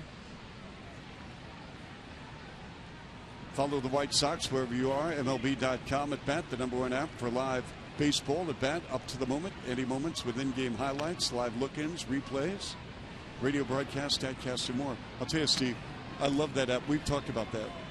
It's a great app.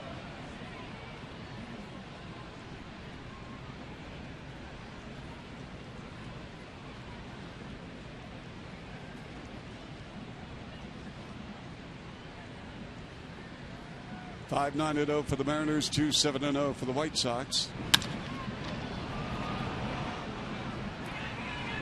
Fly ball right center field. Adam Eaton. So there's one out here in the 8th inning. It's going to bring up Trumbo.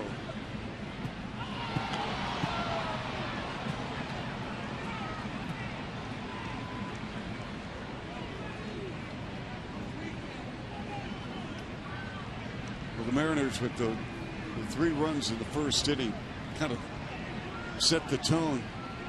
The Mariners have never looked back. Well, unfortunately, the first 4 reached base safely. There's a base hit by Marte, a 2-run homer by Seager. Cruz drew a walk, later scoring on a sacrifice fly. Cano with a base hit. And then Jeff got the fly ball and 2 strikeouts, but not before 3 runs on 3 hits came across. Jose Quintana will get the call tomorrow for Robin Ventura's Chicago White Sox. Mariners missed Chris Sale, and the White Sox missed King Felix.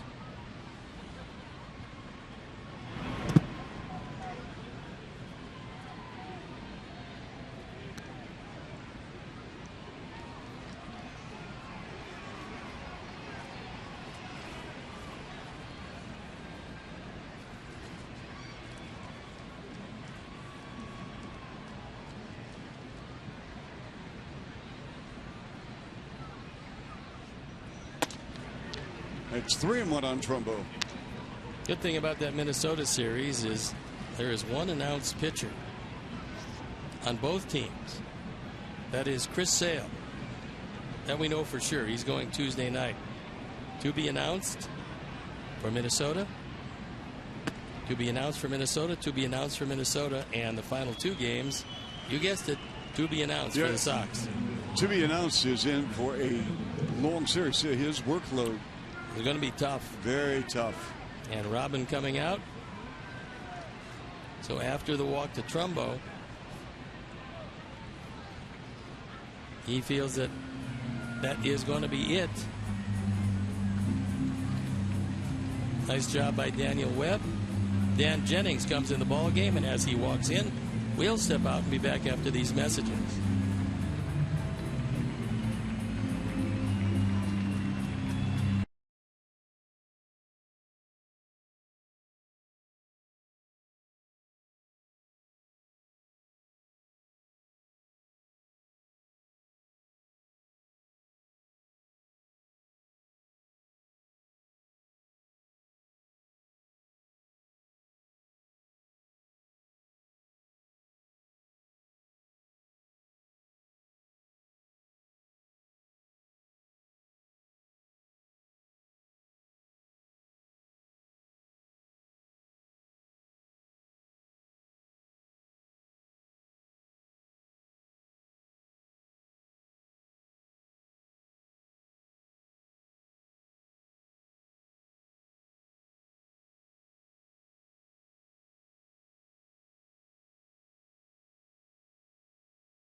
Got one out for the 37th time. And the man he's going to face is not Brad Miller. It's Austin Jackson, who's coming on a pinch hit. So with 1 on, 1 out, and a 5-3 Mariners lead, Jennings comes in the game. So Austin Jackson, 4 for 8 in the series. He's batting .400 against the White Sox this season. Overall, 7 homers, 36 RBIs, and hitting .268. We have 1 out here in the top of the 8th.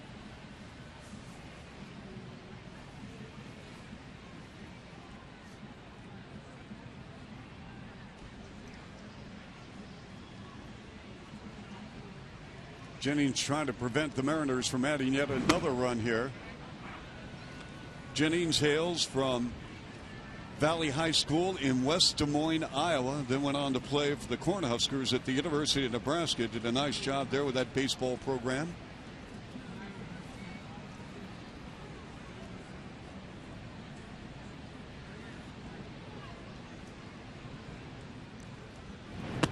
One of his big thrills, talking about Jennings, Steve, was the fact that he got a chance to meet Bulls head coach Fred Hoiberg earlier this season. He admired the mayor of Ames, Iowa, Fred Hoiberg, the new coach of the Bulls. And mayor of Ames. Yes. Really looking forward to seeing what Coach Hoiberg brings to the Bulls. Very, very excited and looking forward to a new style offense with the Bulls. So Jennings on the mound, and a soft toss to first.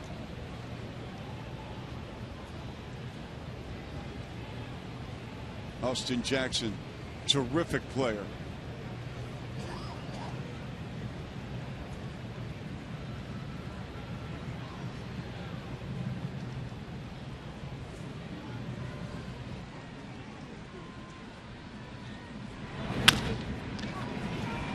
He drives it to right. The Mariners now with runners at first and second. There's a nice piece of hitting by Austin Jackson. Jackson with just his second pinch hit, but that's only in 3 opportunities. So as you can see, they're playing him up the middle. He takes it through the vacated right side and puts a couple of men on.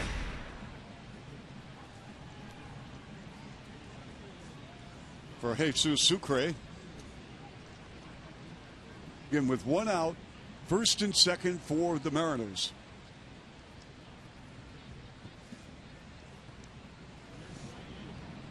Mariners started the evening 9 under 500, 2 under 500 on the road. They've had issues winning at Safeco.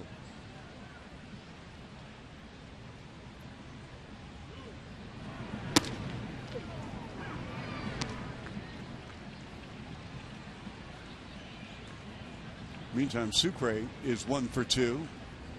Base hit came in the 6th inning with a single.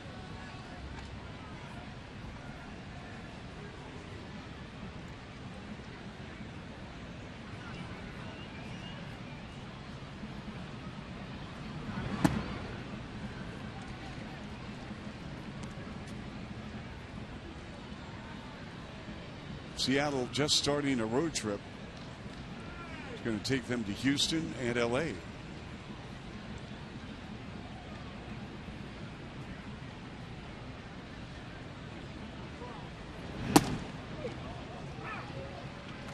One and two. They're going to travel 56,000 miles this year. If you play for the Mariners, get ready for long trips. Okay, you know I'm locked in and focused, Steve. I just heard you say 56,000 miles. Yep.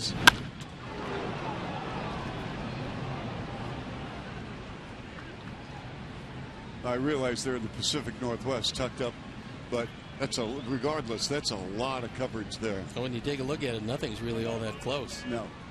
Closest team to them is Oakland, and that's not all that close. You know, for a while, Portland kind of flirted, tossing their name into the hat for an expansion ball club. I don't know if that's still a possibility. I don't know if baseball really needs to expand at this point, Steve. But it would be helpful for Seattle to find a partner somewhere in that geographic region. You're right.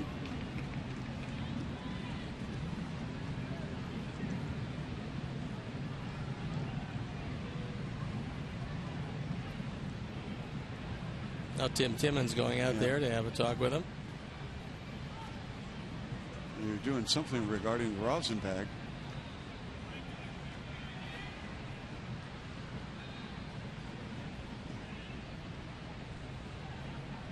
Not sure what that was about, to be quite candid with you folks.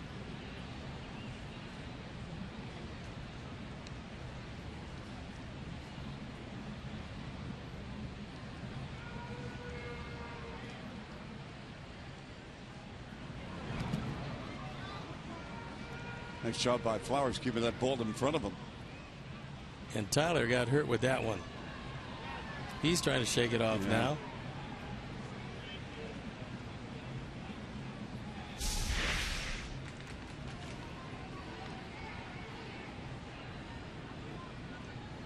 That one got him on the right side.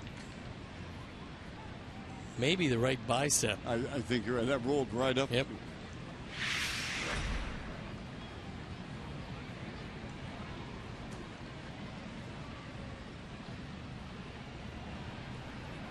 So the Mariners with runners at first and second with 1 out here in the 8th.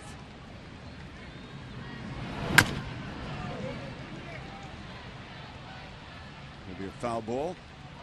The admiration I have for catchers and what they go through, not only physically, mentally. You've got to, I mean, some pitchers you can get in their grill. Some pitchers you need to back off.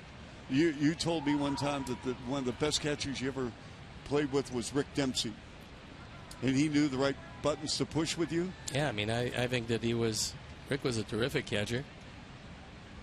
Mechanically, an outstanding catcher.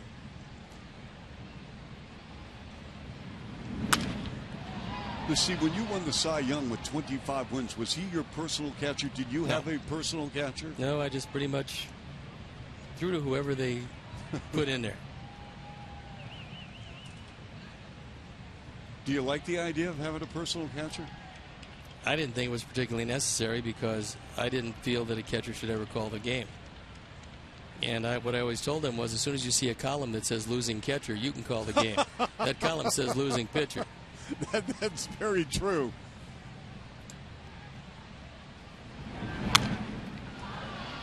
So do catchers call their own games, or do they get that from the manager or the pitching coach, or who calls a game? Most catchers call the game, but occasionally pitching coaches will make a suggestion.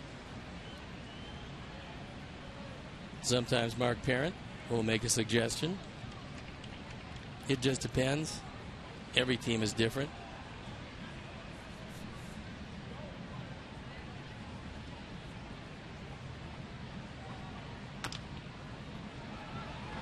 Slow roller, barehanded by Salazar. He's safe. That's one of the few infield hits that Sucre is going to get this year, maybe during the course of his career.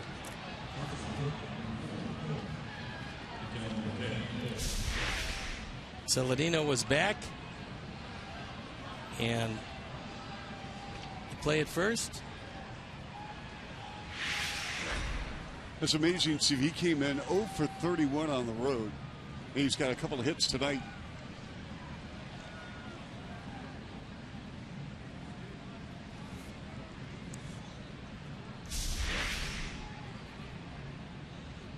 Bear in mind, he's getting a wet baseball and having to come up and throw in the same motion. And Tim Welke says that he beat it. Ketel Marte, who's 1 for 3. Mariners with the bases loaded here with the drawn infield, with one out here in the top of the 8th, and a 5-2 Mariners lead. See what Jennings can do here against Marte. Top high behind the mound. Jennings throws, got him, a run scores. That was a terrific play because this was a difficult play to make, and Marte might be hurt because he is still way down the line. It's his right hamstring as he's trying to beat the play for a base hit. He does drive in a run, but it looked like they're going to lose him for a bit unless it is just a cramp. They just barely get him at first base, and then he pulls up short.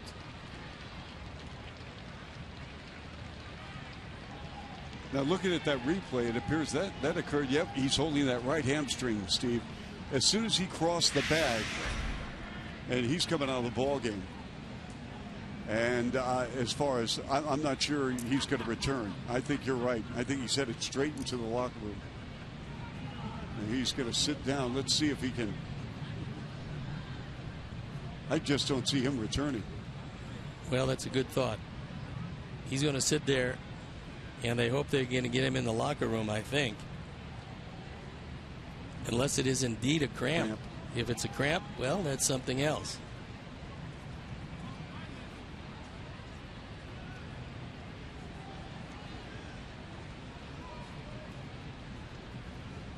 Mariners still a couple in scoring position, second and third with 2 out. 6-2 ball game after Seattle just scored. Here's our Xfinity high-speed action replay, and it came the second hitter of the ball game. Kyle Seager going opposite field, hitting his 20th home run of the year. It's 4 straight seasons he's had 20 or more.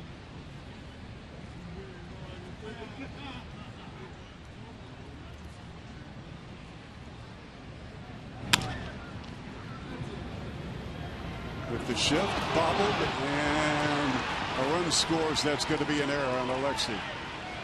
Well, Seager caught a break because he was almost embarrassed by not running to first base.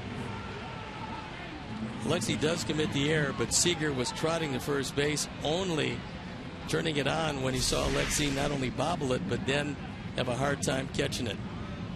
Right here he bobbled it. He reached down, couldn't get it. And Seager, well, he's just going to trot this one out. Too young a player to be doing that. No. Take a look at it again.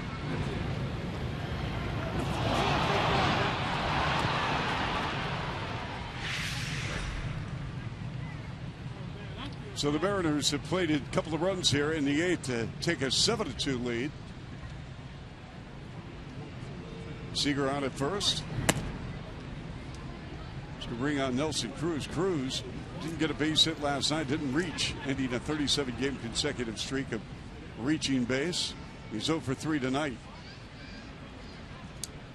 Came in second in the American League in hits, number 1 in the American League in home runs, trying to become the first player since '78 with Jim Rice to lead the American League in hits and home runs.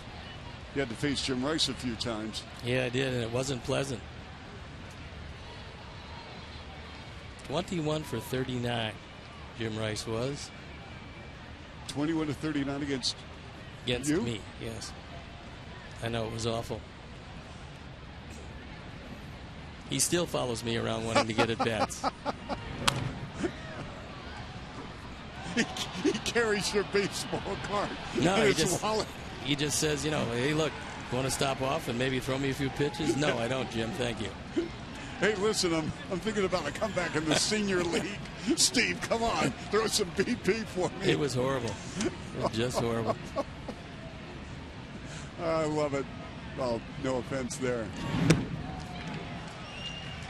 Cruz swings and misses. He struck him out. And that's going to end the top of the 8th for the Mariners with 2. They lead 7-2 over the White Sox right here on Comcast Sportsnet.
Seven to 2.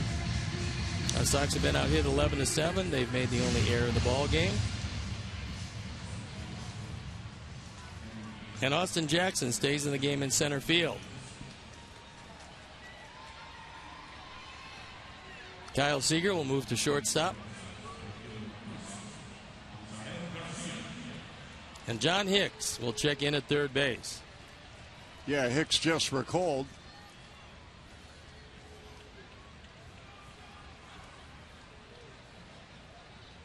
So again, Seager goes to short, Hicks at third, and Jackson in center.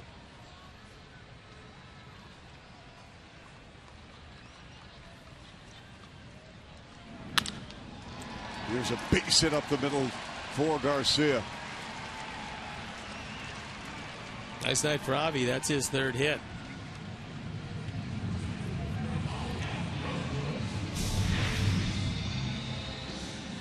Kensing with a fastball on the outer third, and he takes it right back up the middle. Yep.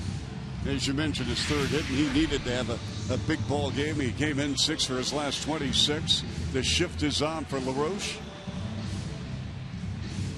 Hicks, the third baseman, essentially playing the role of shortstop now.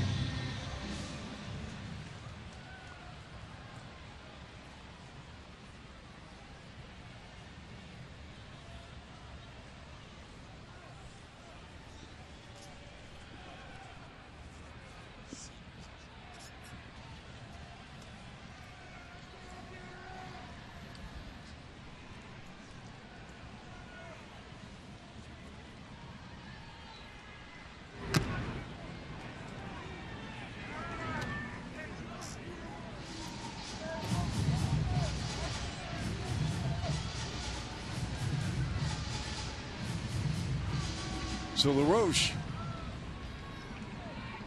in a 7-2 Seattle lead.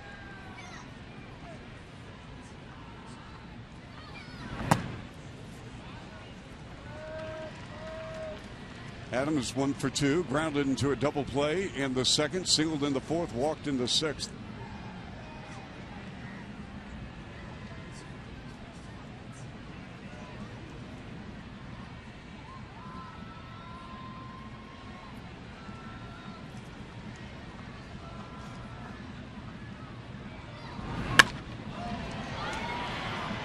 In the right field, easy play for Cruz.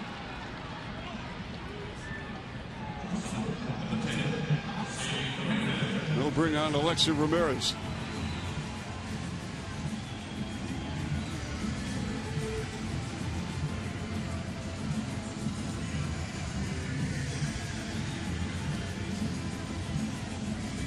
Alexi is 1 for 3. It came in the 6th inning of play here in the bottom of the 8th. Garcia on at first base for the White Sox. Seattle bullpen up and going once again.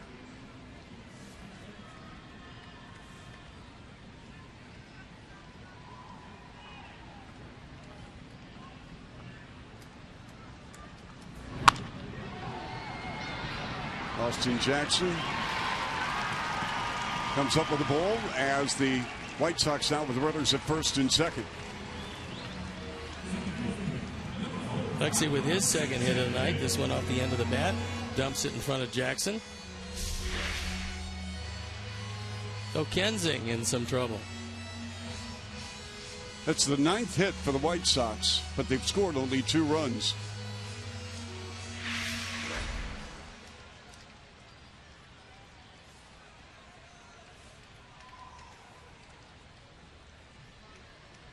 Carlos is 1 for 3, doubled in the third.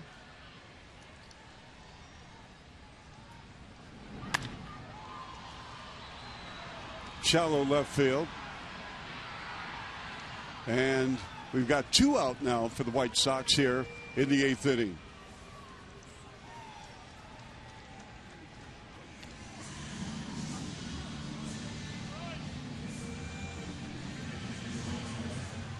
This has been a tough ball game, Stephen. Just can't. Not much happening for the offense tonight. No. And J.B. Shuck is going to come on to pinch hit for Tyler Flowers.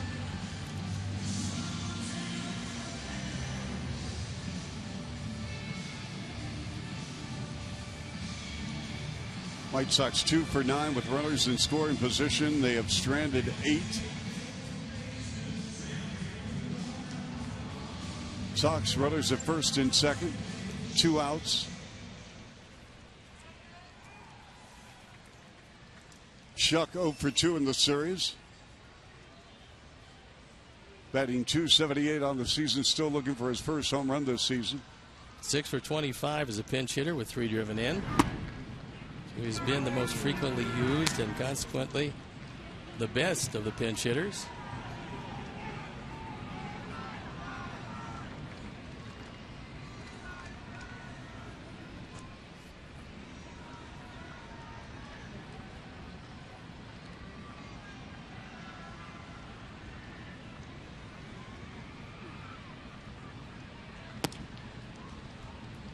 Kensington out of the bullpen. That was his 18th pitch. He's thrown 13 for strikes.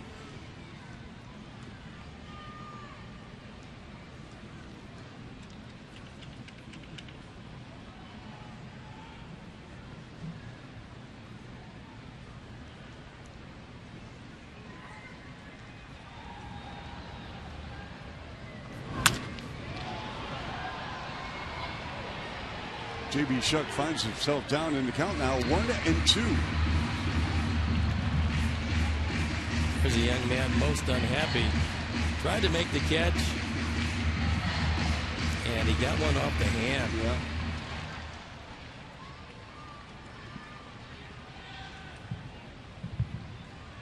Rained earlier today. Rained throughout some of the ball game here. This game got started on time. No delays. No delays. In the bottom of the 8th, 3.5-hour ball game.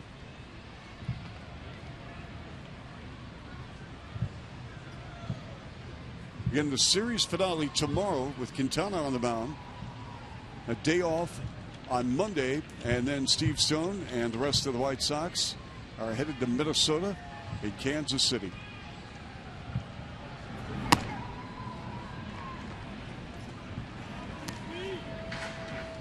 Kansas City won their ball game tonight at Tampa. They beat them 6-3. Kansas City with a whopping 13-game lead on Minnesota in the Central. Biggest margin by far of any team in Major League Baseball. Minnesota lost their game. Houston beat them in Minnesota 4-1.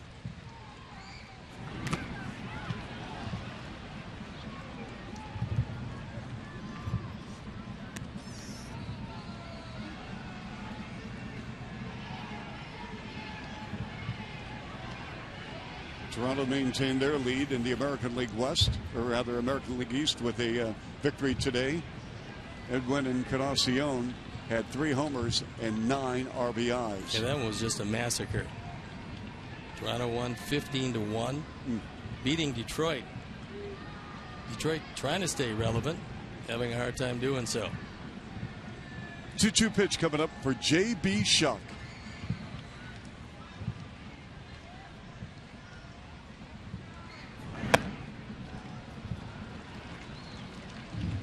Meantime, it's a 3-team race in the American League West. Houston leading the Rangers by 4. The Angels 5.5 back.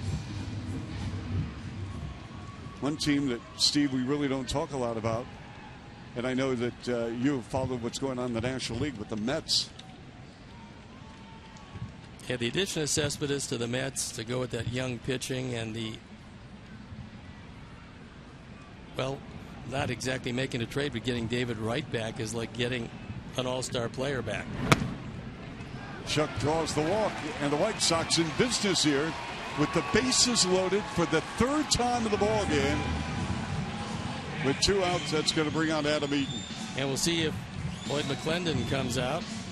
He's had a left-hander working in the pen. And so far, no Lloyd. You surprised? No, Rick Wakes is calling to see if he's ready, and I would think that he would be.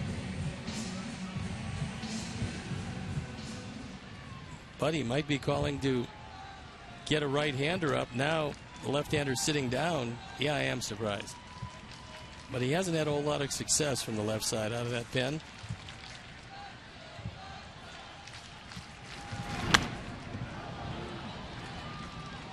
See, we have an injury update on Marte. We saw him sprint down the line at first and then holding that right hamstring, and sure enough, as you called it, right there, mild right hamstring. Tom Wilhelmsen loosening in the pen. Rollins is a left-hander who was tossing. He's kind of taking a back seat for the moment.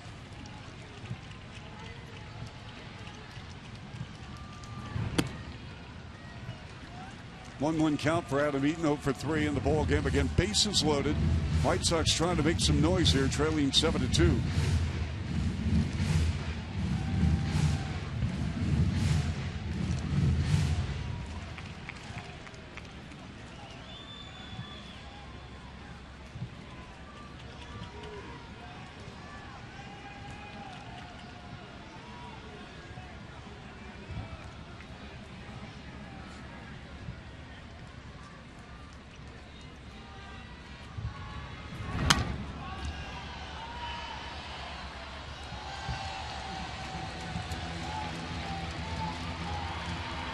a frustrating night with the White Sox.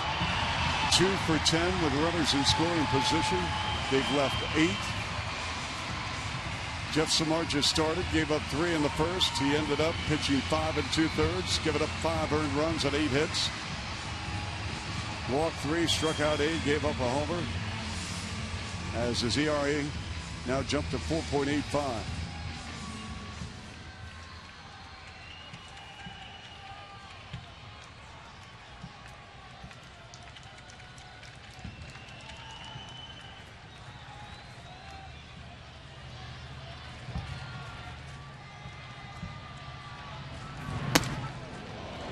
Two and 2 now to Eaton.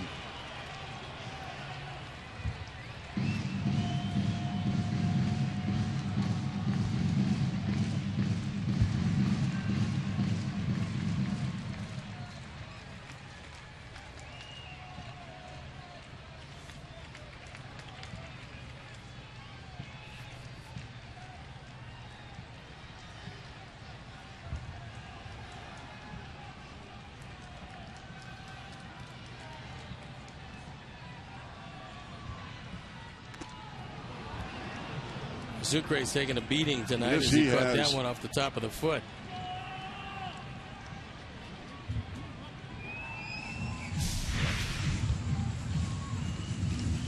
That was off the top of the right foot, and even with that little protection they have there, that hurts.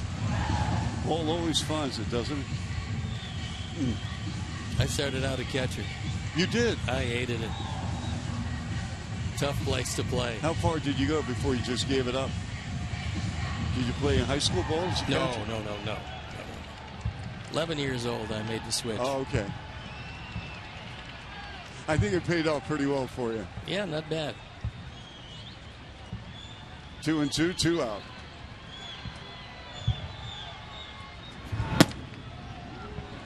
Ooh. They wanted it and didn't get it. Sucre was already on his way back to the dugout, Steve. That ball had a top of the zone on our Toyota pitch tracks. But I don't think that Tim Timmons has called the ball up there as Sucre tried to ease it back in the zone, make it look better than it actually was. And he tried to sell it. So 3 and 2, bases loaded for the White Sox.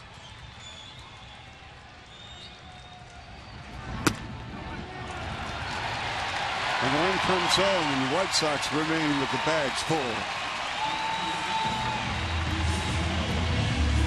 So Adam Eaton draws a walk, and it's 7-3 Seattle.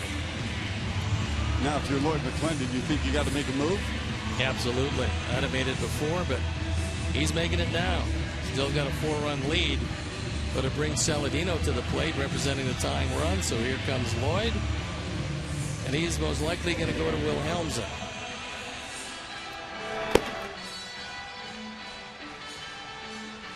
So the call is made to the pen. Kensing will walk out. We'll step out and be back after these messages.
Get the latest on the Sox, the Bears, and all of your favorite teams, including breaking news, highlights, and more. Sportsnet Central tonight after White Sox postgame live on CSN.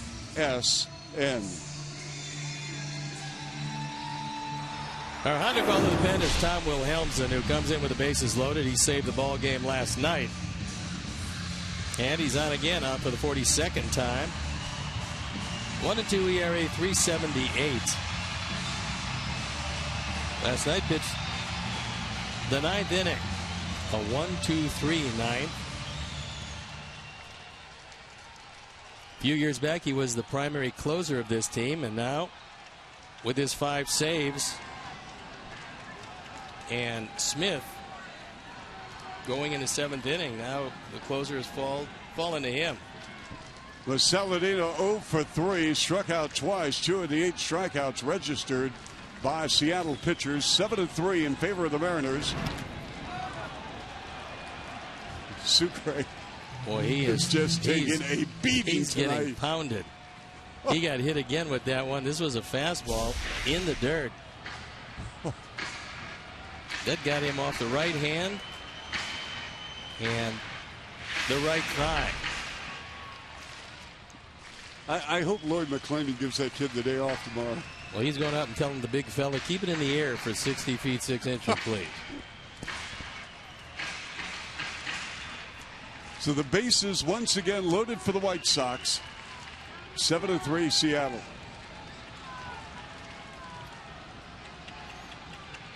And Abreu standing by if Saldino can coax into a position where he's on base. That was a pretty good pitch, and Wilhelmsen didn't get it. Nope. 2-0. Bunch of Toyota pitch tracks. There's a break. It could be the way that Sucre caught it, which was taking it down and out of the zone.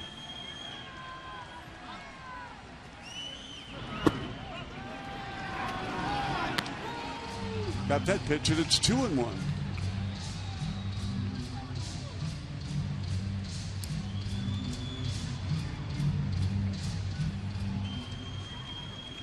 Tyler can keep this alive. It could get very interesting.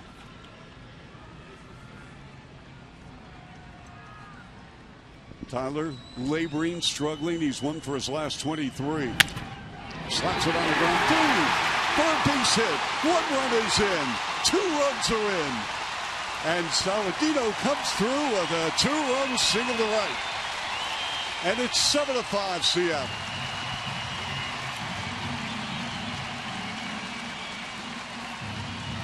RBI's 13 and 14 for Tyler as he takes this slider, goes the opposite way. Cano can't get to it. And it's runners at the corners. But now only a 2-run lead as the Sox have put 3 on the board here in the 8th. But Jose Abreu at the plate.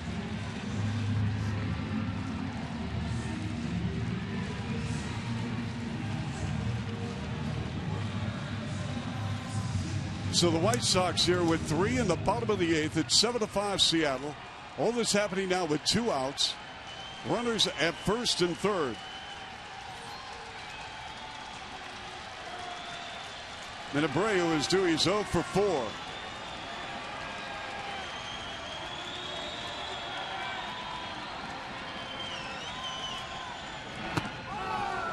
Almost hit him.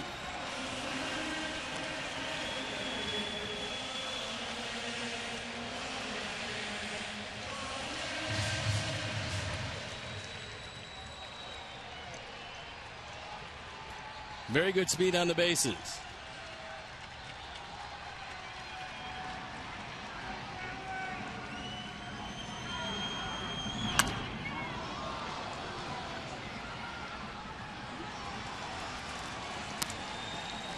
Adam Eden at third. Saladino on at first. White Sox trying to rally here, trailing 7-5 in the 8th.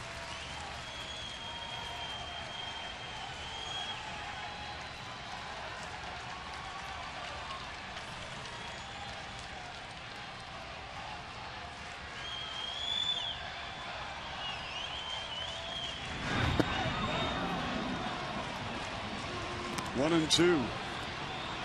That was the best curveball Wilhelmsen has thrown the last 2 nights, as that was a nose-to-toes curveball that had the whole bottom part of the zone.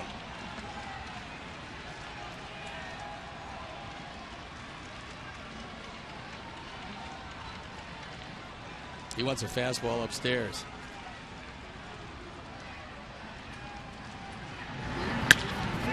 That's a base hit to left field. Eaton will score. Going to third is Saladino, and Jose Abreu delivers.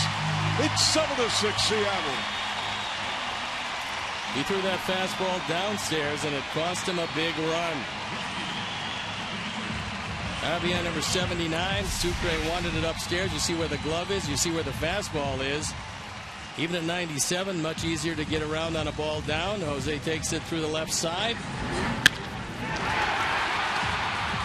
And Melky with a chance to tie it up as Jose now will leave the ball game for a pinch runner.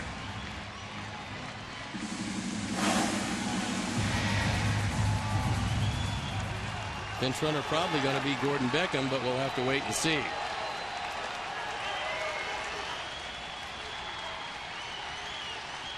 No, Trace Thompson. Yeah, you got Thompson at first base now. Cabrera is 1 for 4. You got Saladino at third, Thompson at first.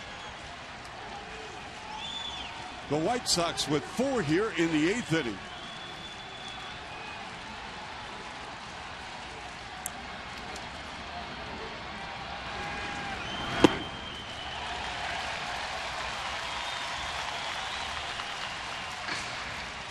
Melky hit a rocket last time up, laying it right at Cruz in right field.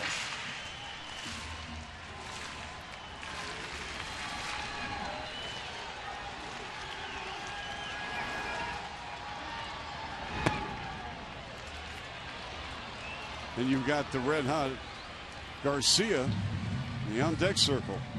Obvious 3 for 4 tonight. So it's a 2-1 count on Melky Cabrera. Runners at first and third for the White Sox. 7-6 Seattle.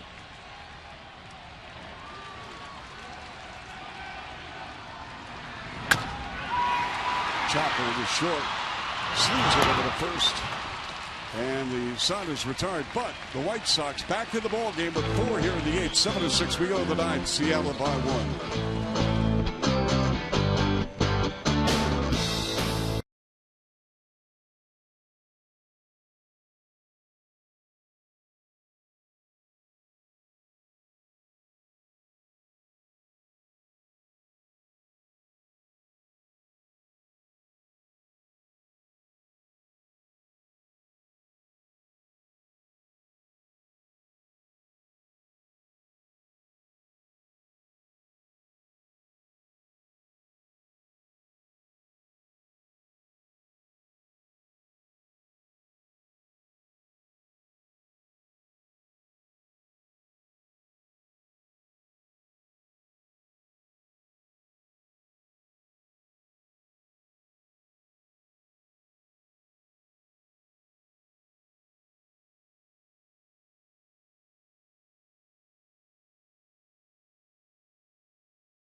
On the Cap and Haw Show, presented by Horwitz and Associates. It's Chicago's only AM sports talk show on television, so don't miss the Cap and Haw Show weekday mornings at 9 on Comcast Sportsnet.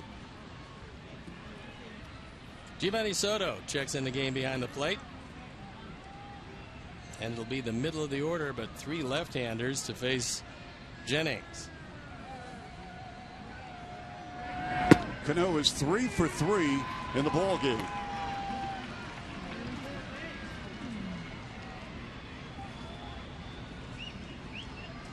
It was quite an 8th inning for the White Sox. It ended 1 short, but still 3 outs to go. This inning of critical importance for Dan Jennings and the Sox. Yeah, the last thing you want to see is Seattle scoring their insurance run here.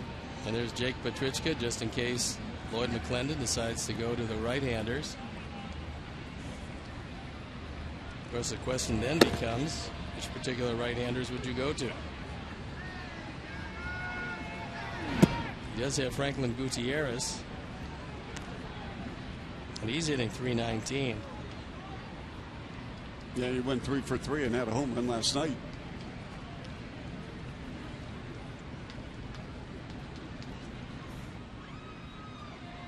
Two and 1 to count to Robinson Cano.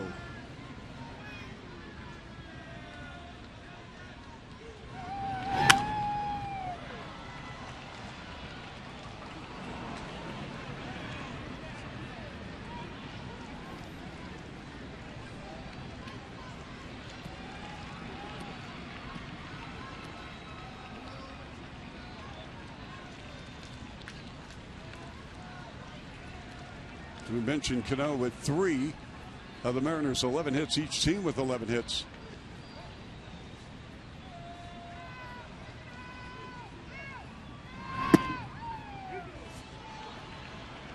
Three and 2.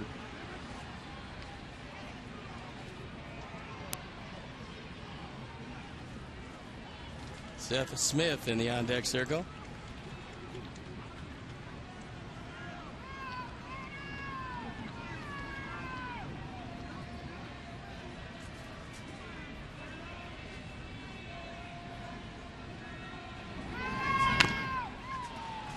Swung at ball 4 as that one was way inside.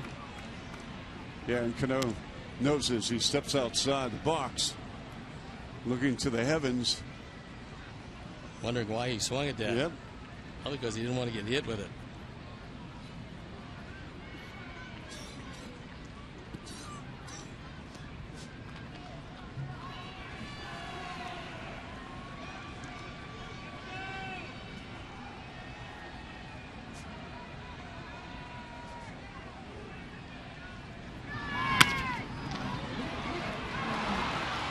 It's a base hit up the middle. Good effort by Alexi. Tried to reach for it on a diving play. And Robinson Cano having a very productive night at the office now, 4 for 4. He's been on base all 5 times. He shoots that one right back through the middle.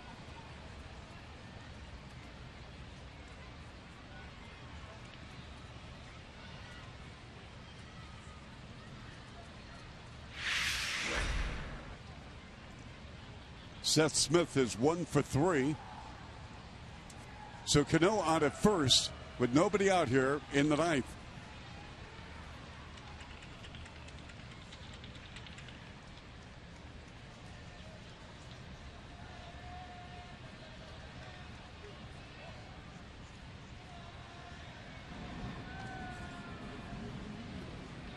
White Sox getting back in this ball game with 4 in the 8th after Seattle scored the first 3 runs in the first inning, got another in the 3rd, 1 in the 4th, and 2 more in the 8th.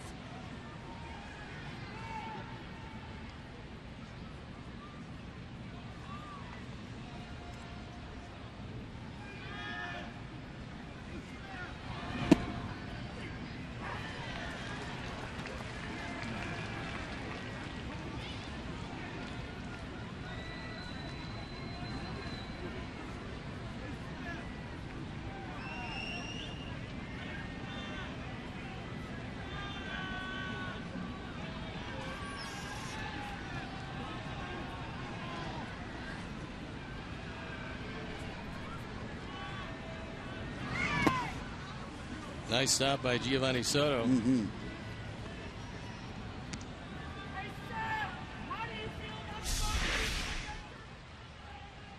That slider in the dirt.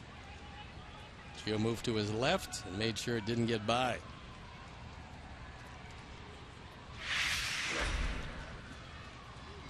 Jennings with 28 pitches, 19 for strikes.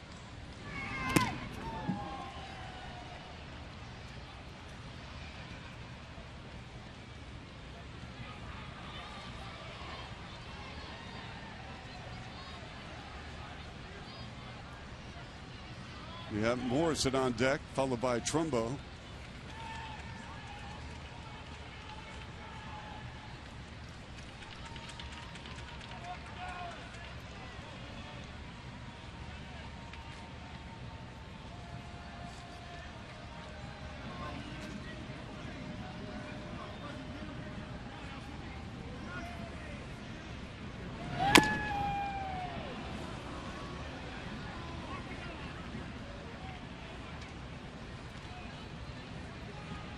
Coming right off the foot of Smith. So he'll walk around gingerly. We've had a few of those tonight. Most of them going off the catchers. Yeah. There's a young man who's going to go the distance. Doesn't have any pressing issues tomorrow. No. Well, it's a ball and 2 strikes. Nobody out here for Seth Smith. There's a couple of RBIs in the ball game.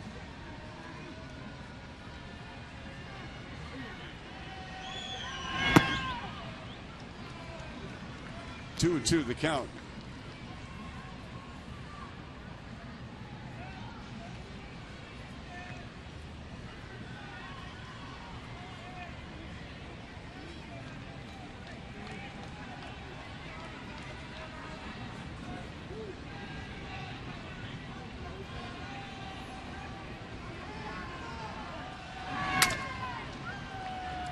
Cracked his bat trying to stay alive as that pitch just off the corner. So Smith will go back, get another one. Steve gave you some details of that Toronto win today with Encarnacion with 3 homers, 9 RBIs. Texas beat Baltimore 4-3. Talked about the Yankees, a 3-1 winner over Atlanta. And Steve, in that wild card situation, the Mets lost today and Washington won, as right now the Mets trying to hold on for the National League East. Washington's really struggled, but they're trying to get it back together.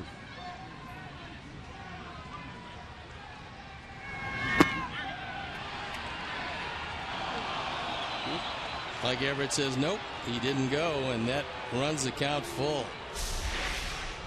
This is very close. It's a slider, and that's what Everett saw. Looked like at the very end he did check his swing. So 3 and 2, nobody out here. Cano on at first base for Seattle Mariners with a 7-6 lead here in the 9th.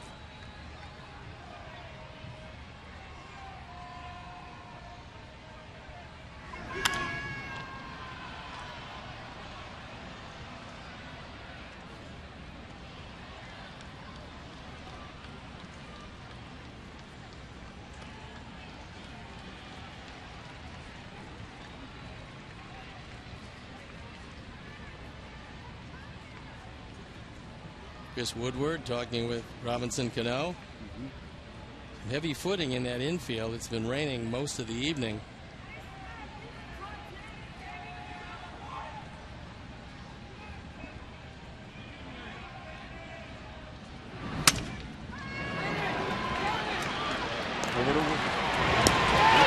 Oh, safe at first.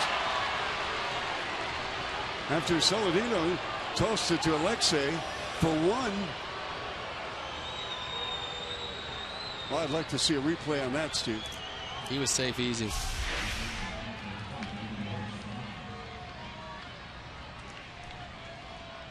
It looked like he had the foot down, at least in real time. Now it's very close, but I think he's got the foot down before it's secured in the glove. And I think you could see the foot on the bag. Yeah.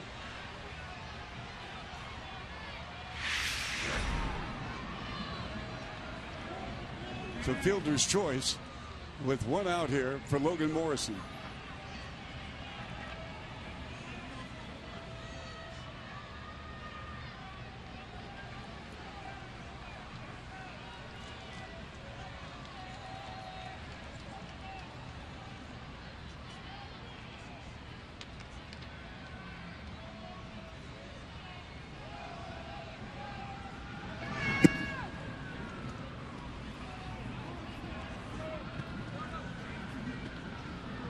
Dan Jennings, a deliberate opportunity on the mound, taking his time, making sure that the White Sox can get into the bottom of the ninth, trailing by only a run.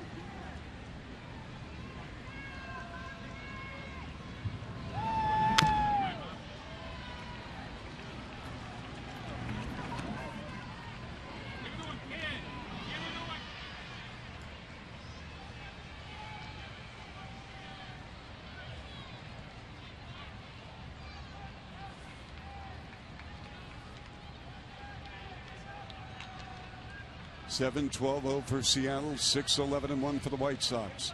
It's a 1-1 pitch coming up for Logan Morrison.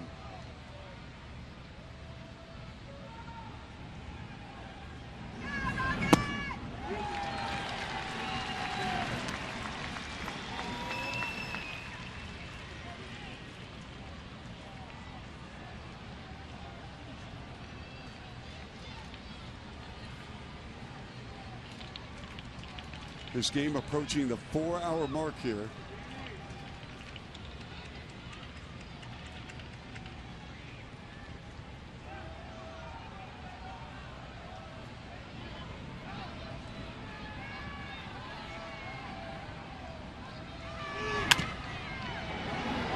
Nice play with the scoop to Alexi, and that's a double play.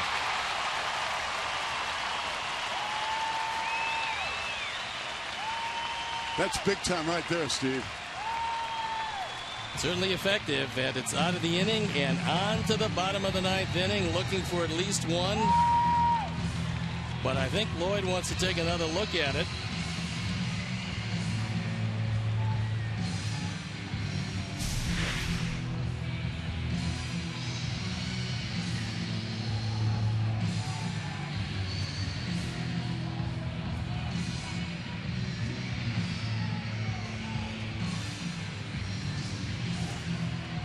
Look at it from a different angle.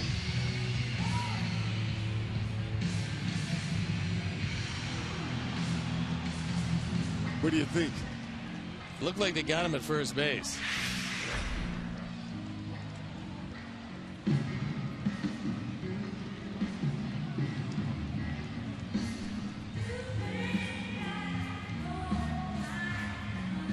The question is, does he get him here?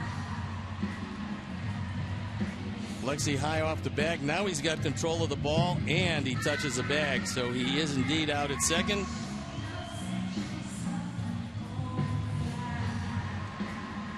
Boy, that's really close at first. Really close.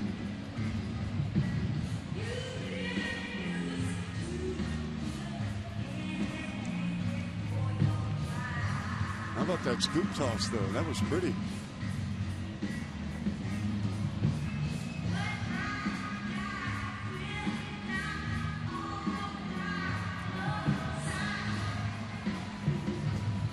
So, a cluster of Sox players. And they do call him safe. Yeah. So the inning continues. And now Robin wants a few words. Robin wants to go to the bullpen. Yeah.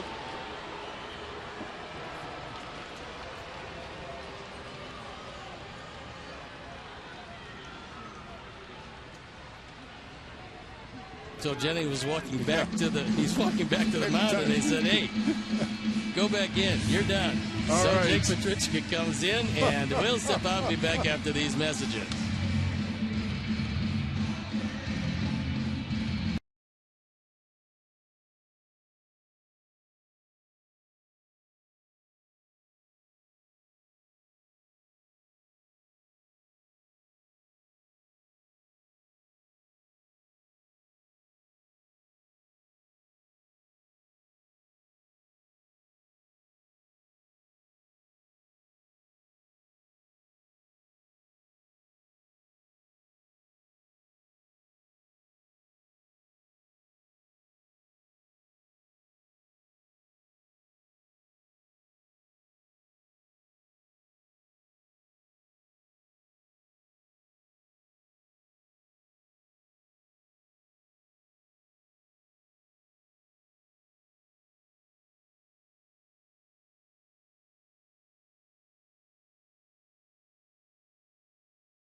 And Jake out for the 53rd time. He's 4-3, the ERA 3.5. 43 2/3. 29 strikeouts, giving up 49 hits. Left-handers have hurt him, right-handers have not. And he'll be facing Mark Trumbo. He'll get Logan Morrison at first base. It's a 7-6 game. Seattle's out-hit our Sox 12-11. The only error of the game was by the Sox. And with one out to get before the offense comes back, it will be Cabrera, Garcia, and LaRoche in the bottom of the 9th inning. Soft toss over to first as Trumbo over 3 tonight. He did walk in the 8th, and he eventually scored a run.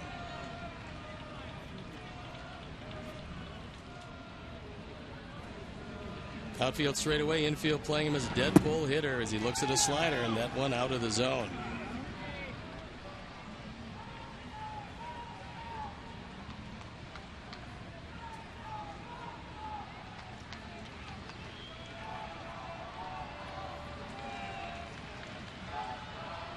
Not much of a lead at first base by Morrison. And that'll even the count at 1-1.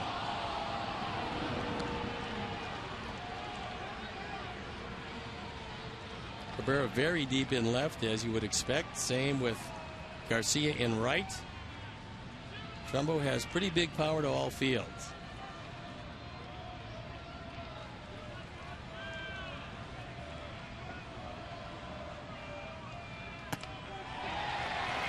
That was a hanging slider. It hung well out of the strike zone. And Trumbo expanded that zone by a wide margin. This one just slipped out of his hands, and Trumbo went upstairs and, thinking he was getting one up in his eyes, just swung through it. So it's 1-2. 2 out here in the top of the 9th inning.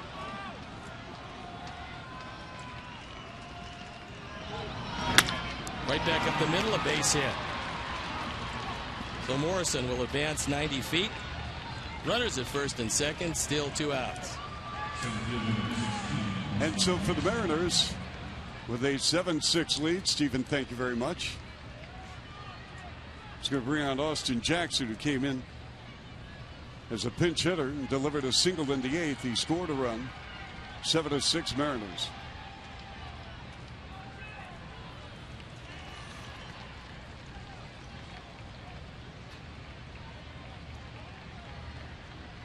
The longest 9-inning game the Sox have played this year, July 31st against the Yankees at 3:56.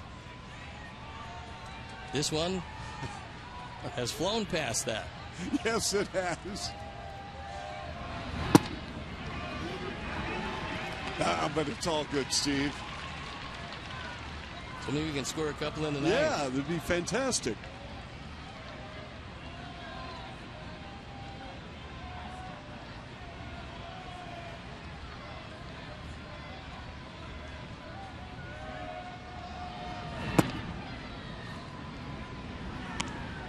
One and one.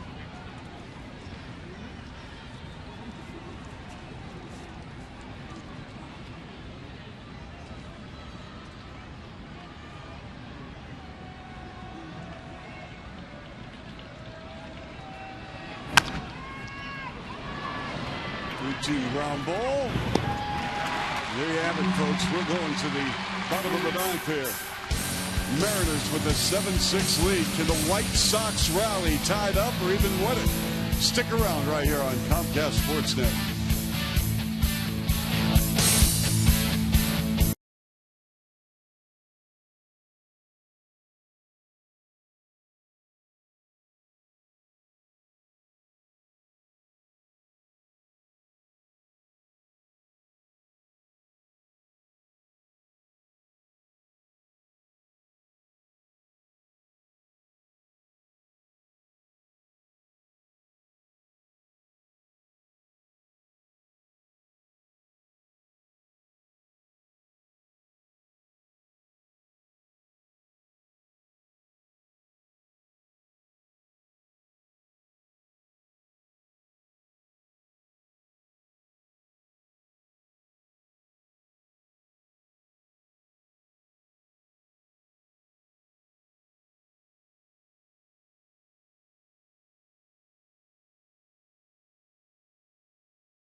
And Steve, here we are.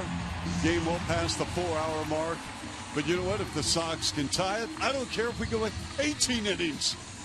Well, let's not get carried away. Okay, let's win the game here with the middle of the order with Cabrera, Garcia, and LaRoche to face Tom Wilhelmsen, who had some problems as he came in the game in the 8th inning.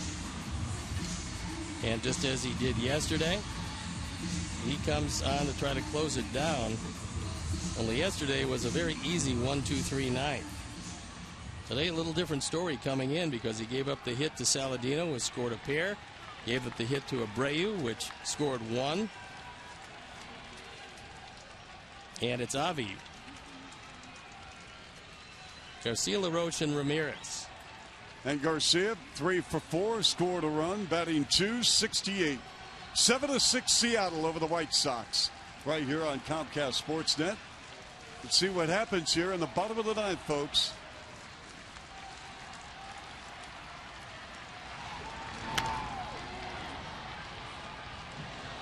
Javi's had a pretty good night. 3 for 4. Scored a run last inning. And he's hit the ball hard.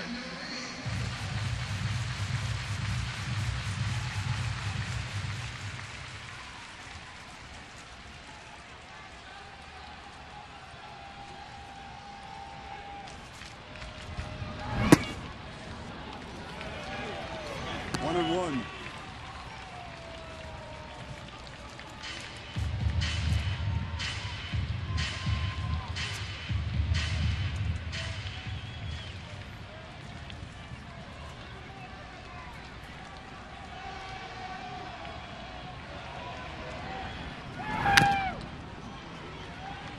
As Steve mentioned, Wilhelmsen, his ERA is 3.75. Considering that he was not a closer most of this year, he's hearkening back to days past when he was the primary closer of this team.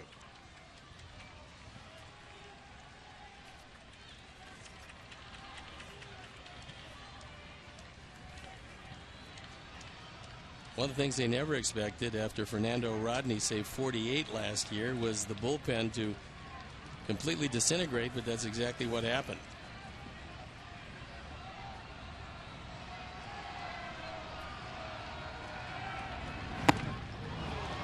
Garcia goes down. After a good slider, he throws a 96-mile-an-hour fastball upstairs and throws it by him. He had something on that for sure. And now LaRoche at the plate. Adam 1 for 3.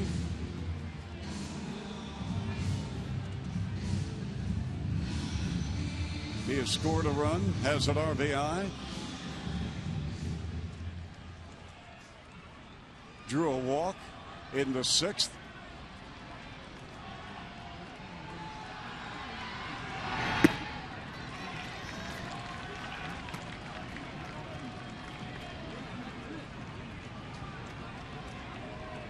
Quintana tomorrow in the series finale.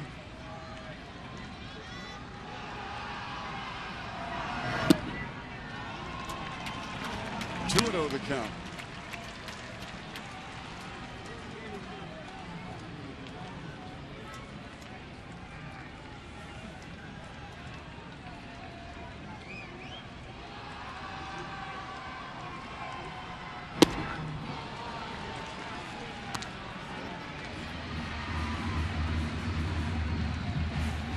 Quintana against Edgar Olmos tomorrow. We've seen him in relief.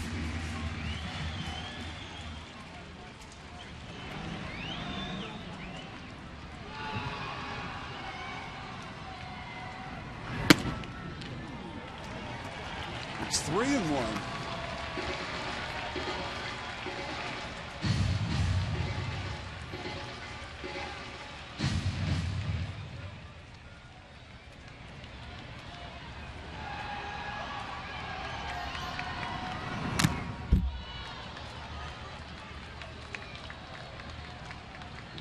That went off the mask of Sucre. Well, he's going to sleep well tonight.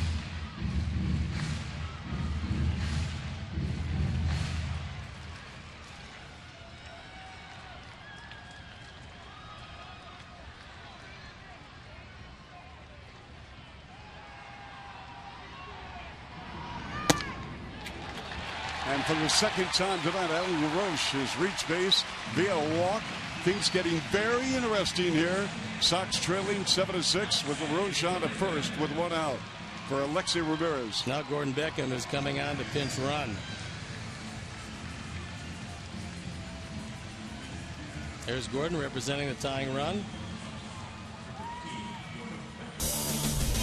That's what it's going to look like tomorrow. Edgar Olmos only thrown a grand total of 7 2/3 innings against Jose Quintana. Will be looking for his 8th win.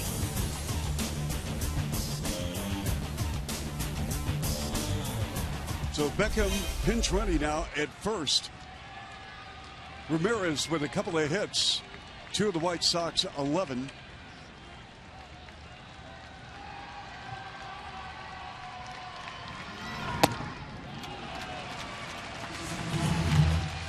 Hicks, who came in the game late as a defensive replacement, is right on the line at third base. Seager, a longtime third baseman, is playing shortstop, and he's playing straight away.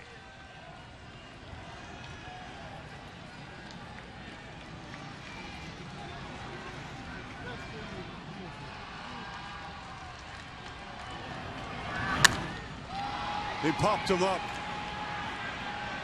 Shallow left near the line. And there are 2 outs here in the bottom of the ninth. 7-6 Seattle.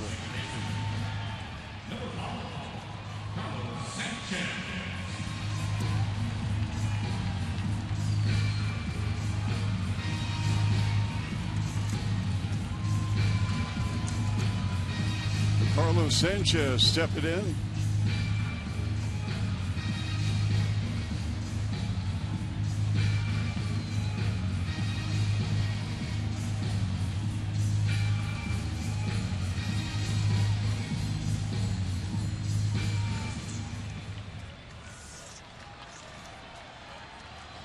Sanchez in the ball game, 1 for 4. He's left 6 men on base.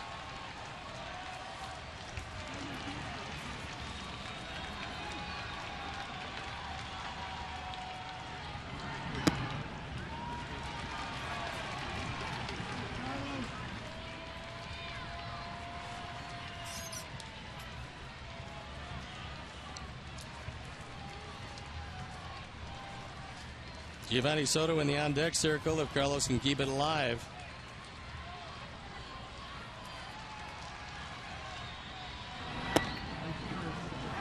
Cold strike, 1-1.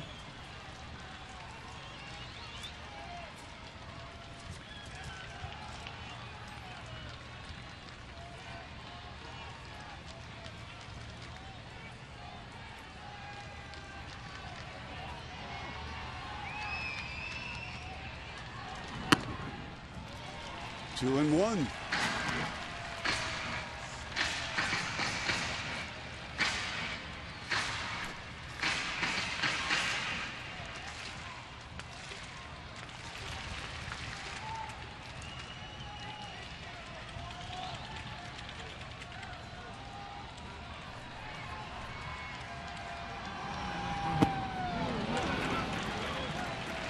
Three and one.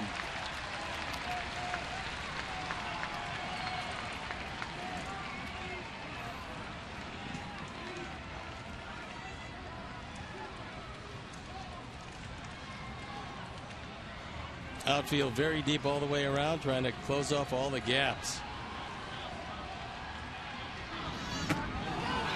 That was ball 4. Yes, it was.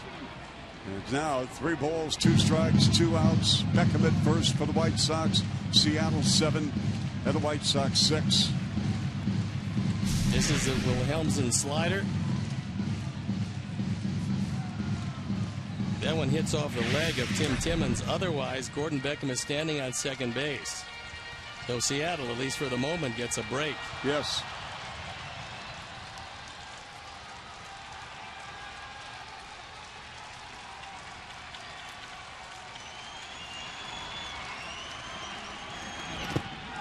Swings and misses, and the toss to first in this ball game is over. So the Mariners hang on for a 7-6 victory over the White Sox, Steve. Unfortunately, a very frustrating evening that ends with a rally that almost got there but didn't. A 1-run loss to Seattle. And Seattle now up in the series 2-1. So back at it tomorrow afternoon. And thanks again, Chuck, for sitting in for Hawk. It was a long way to go to come.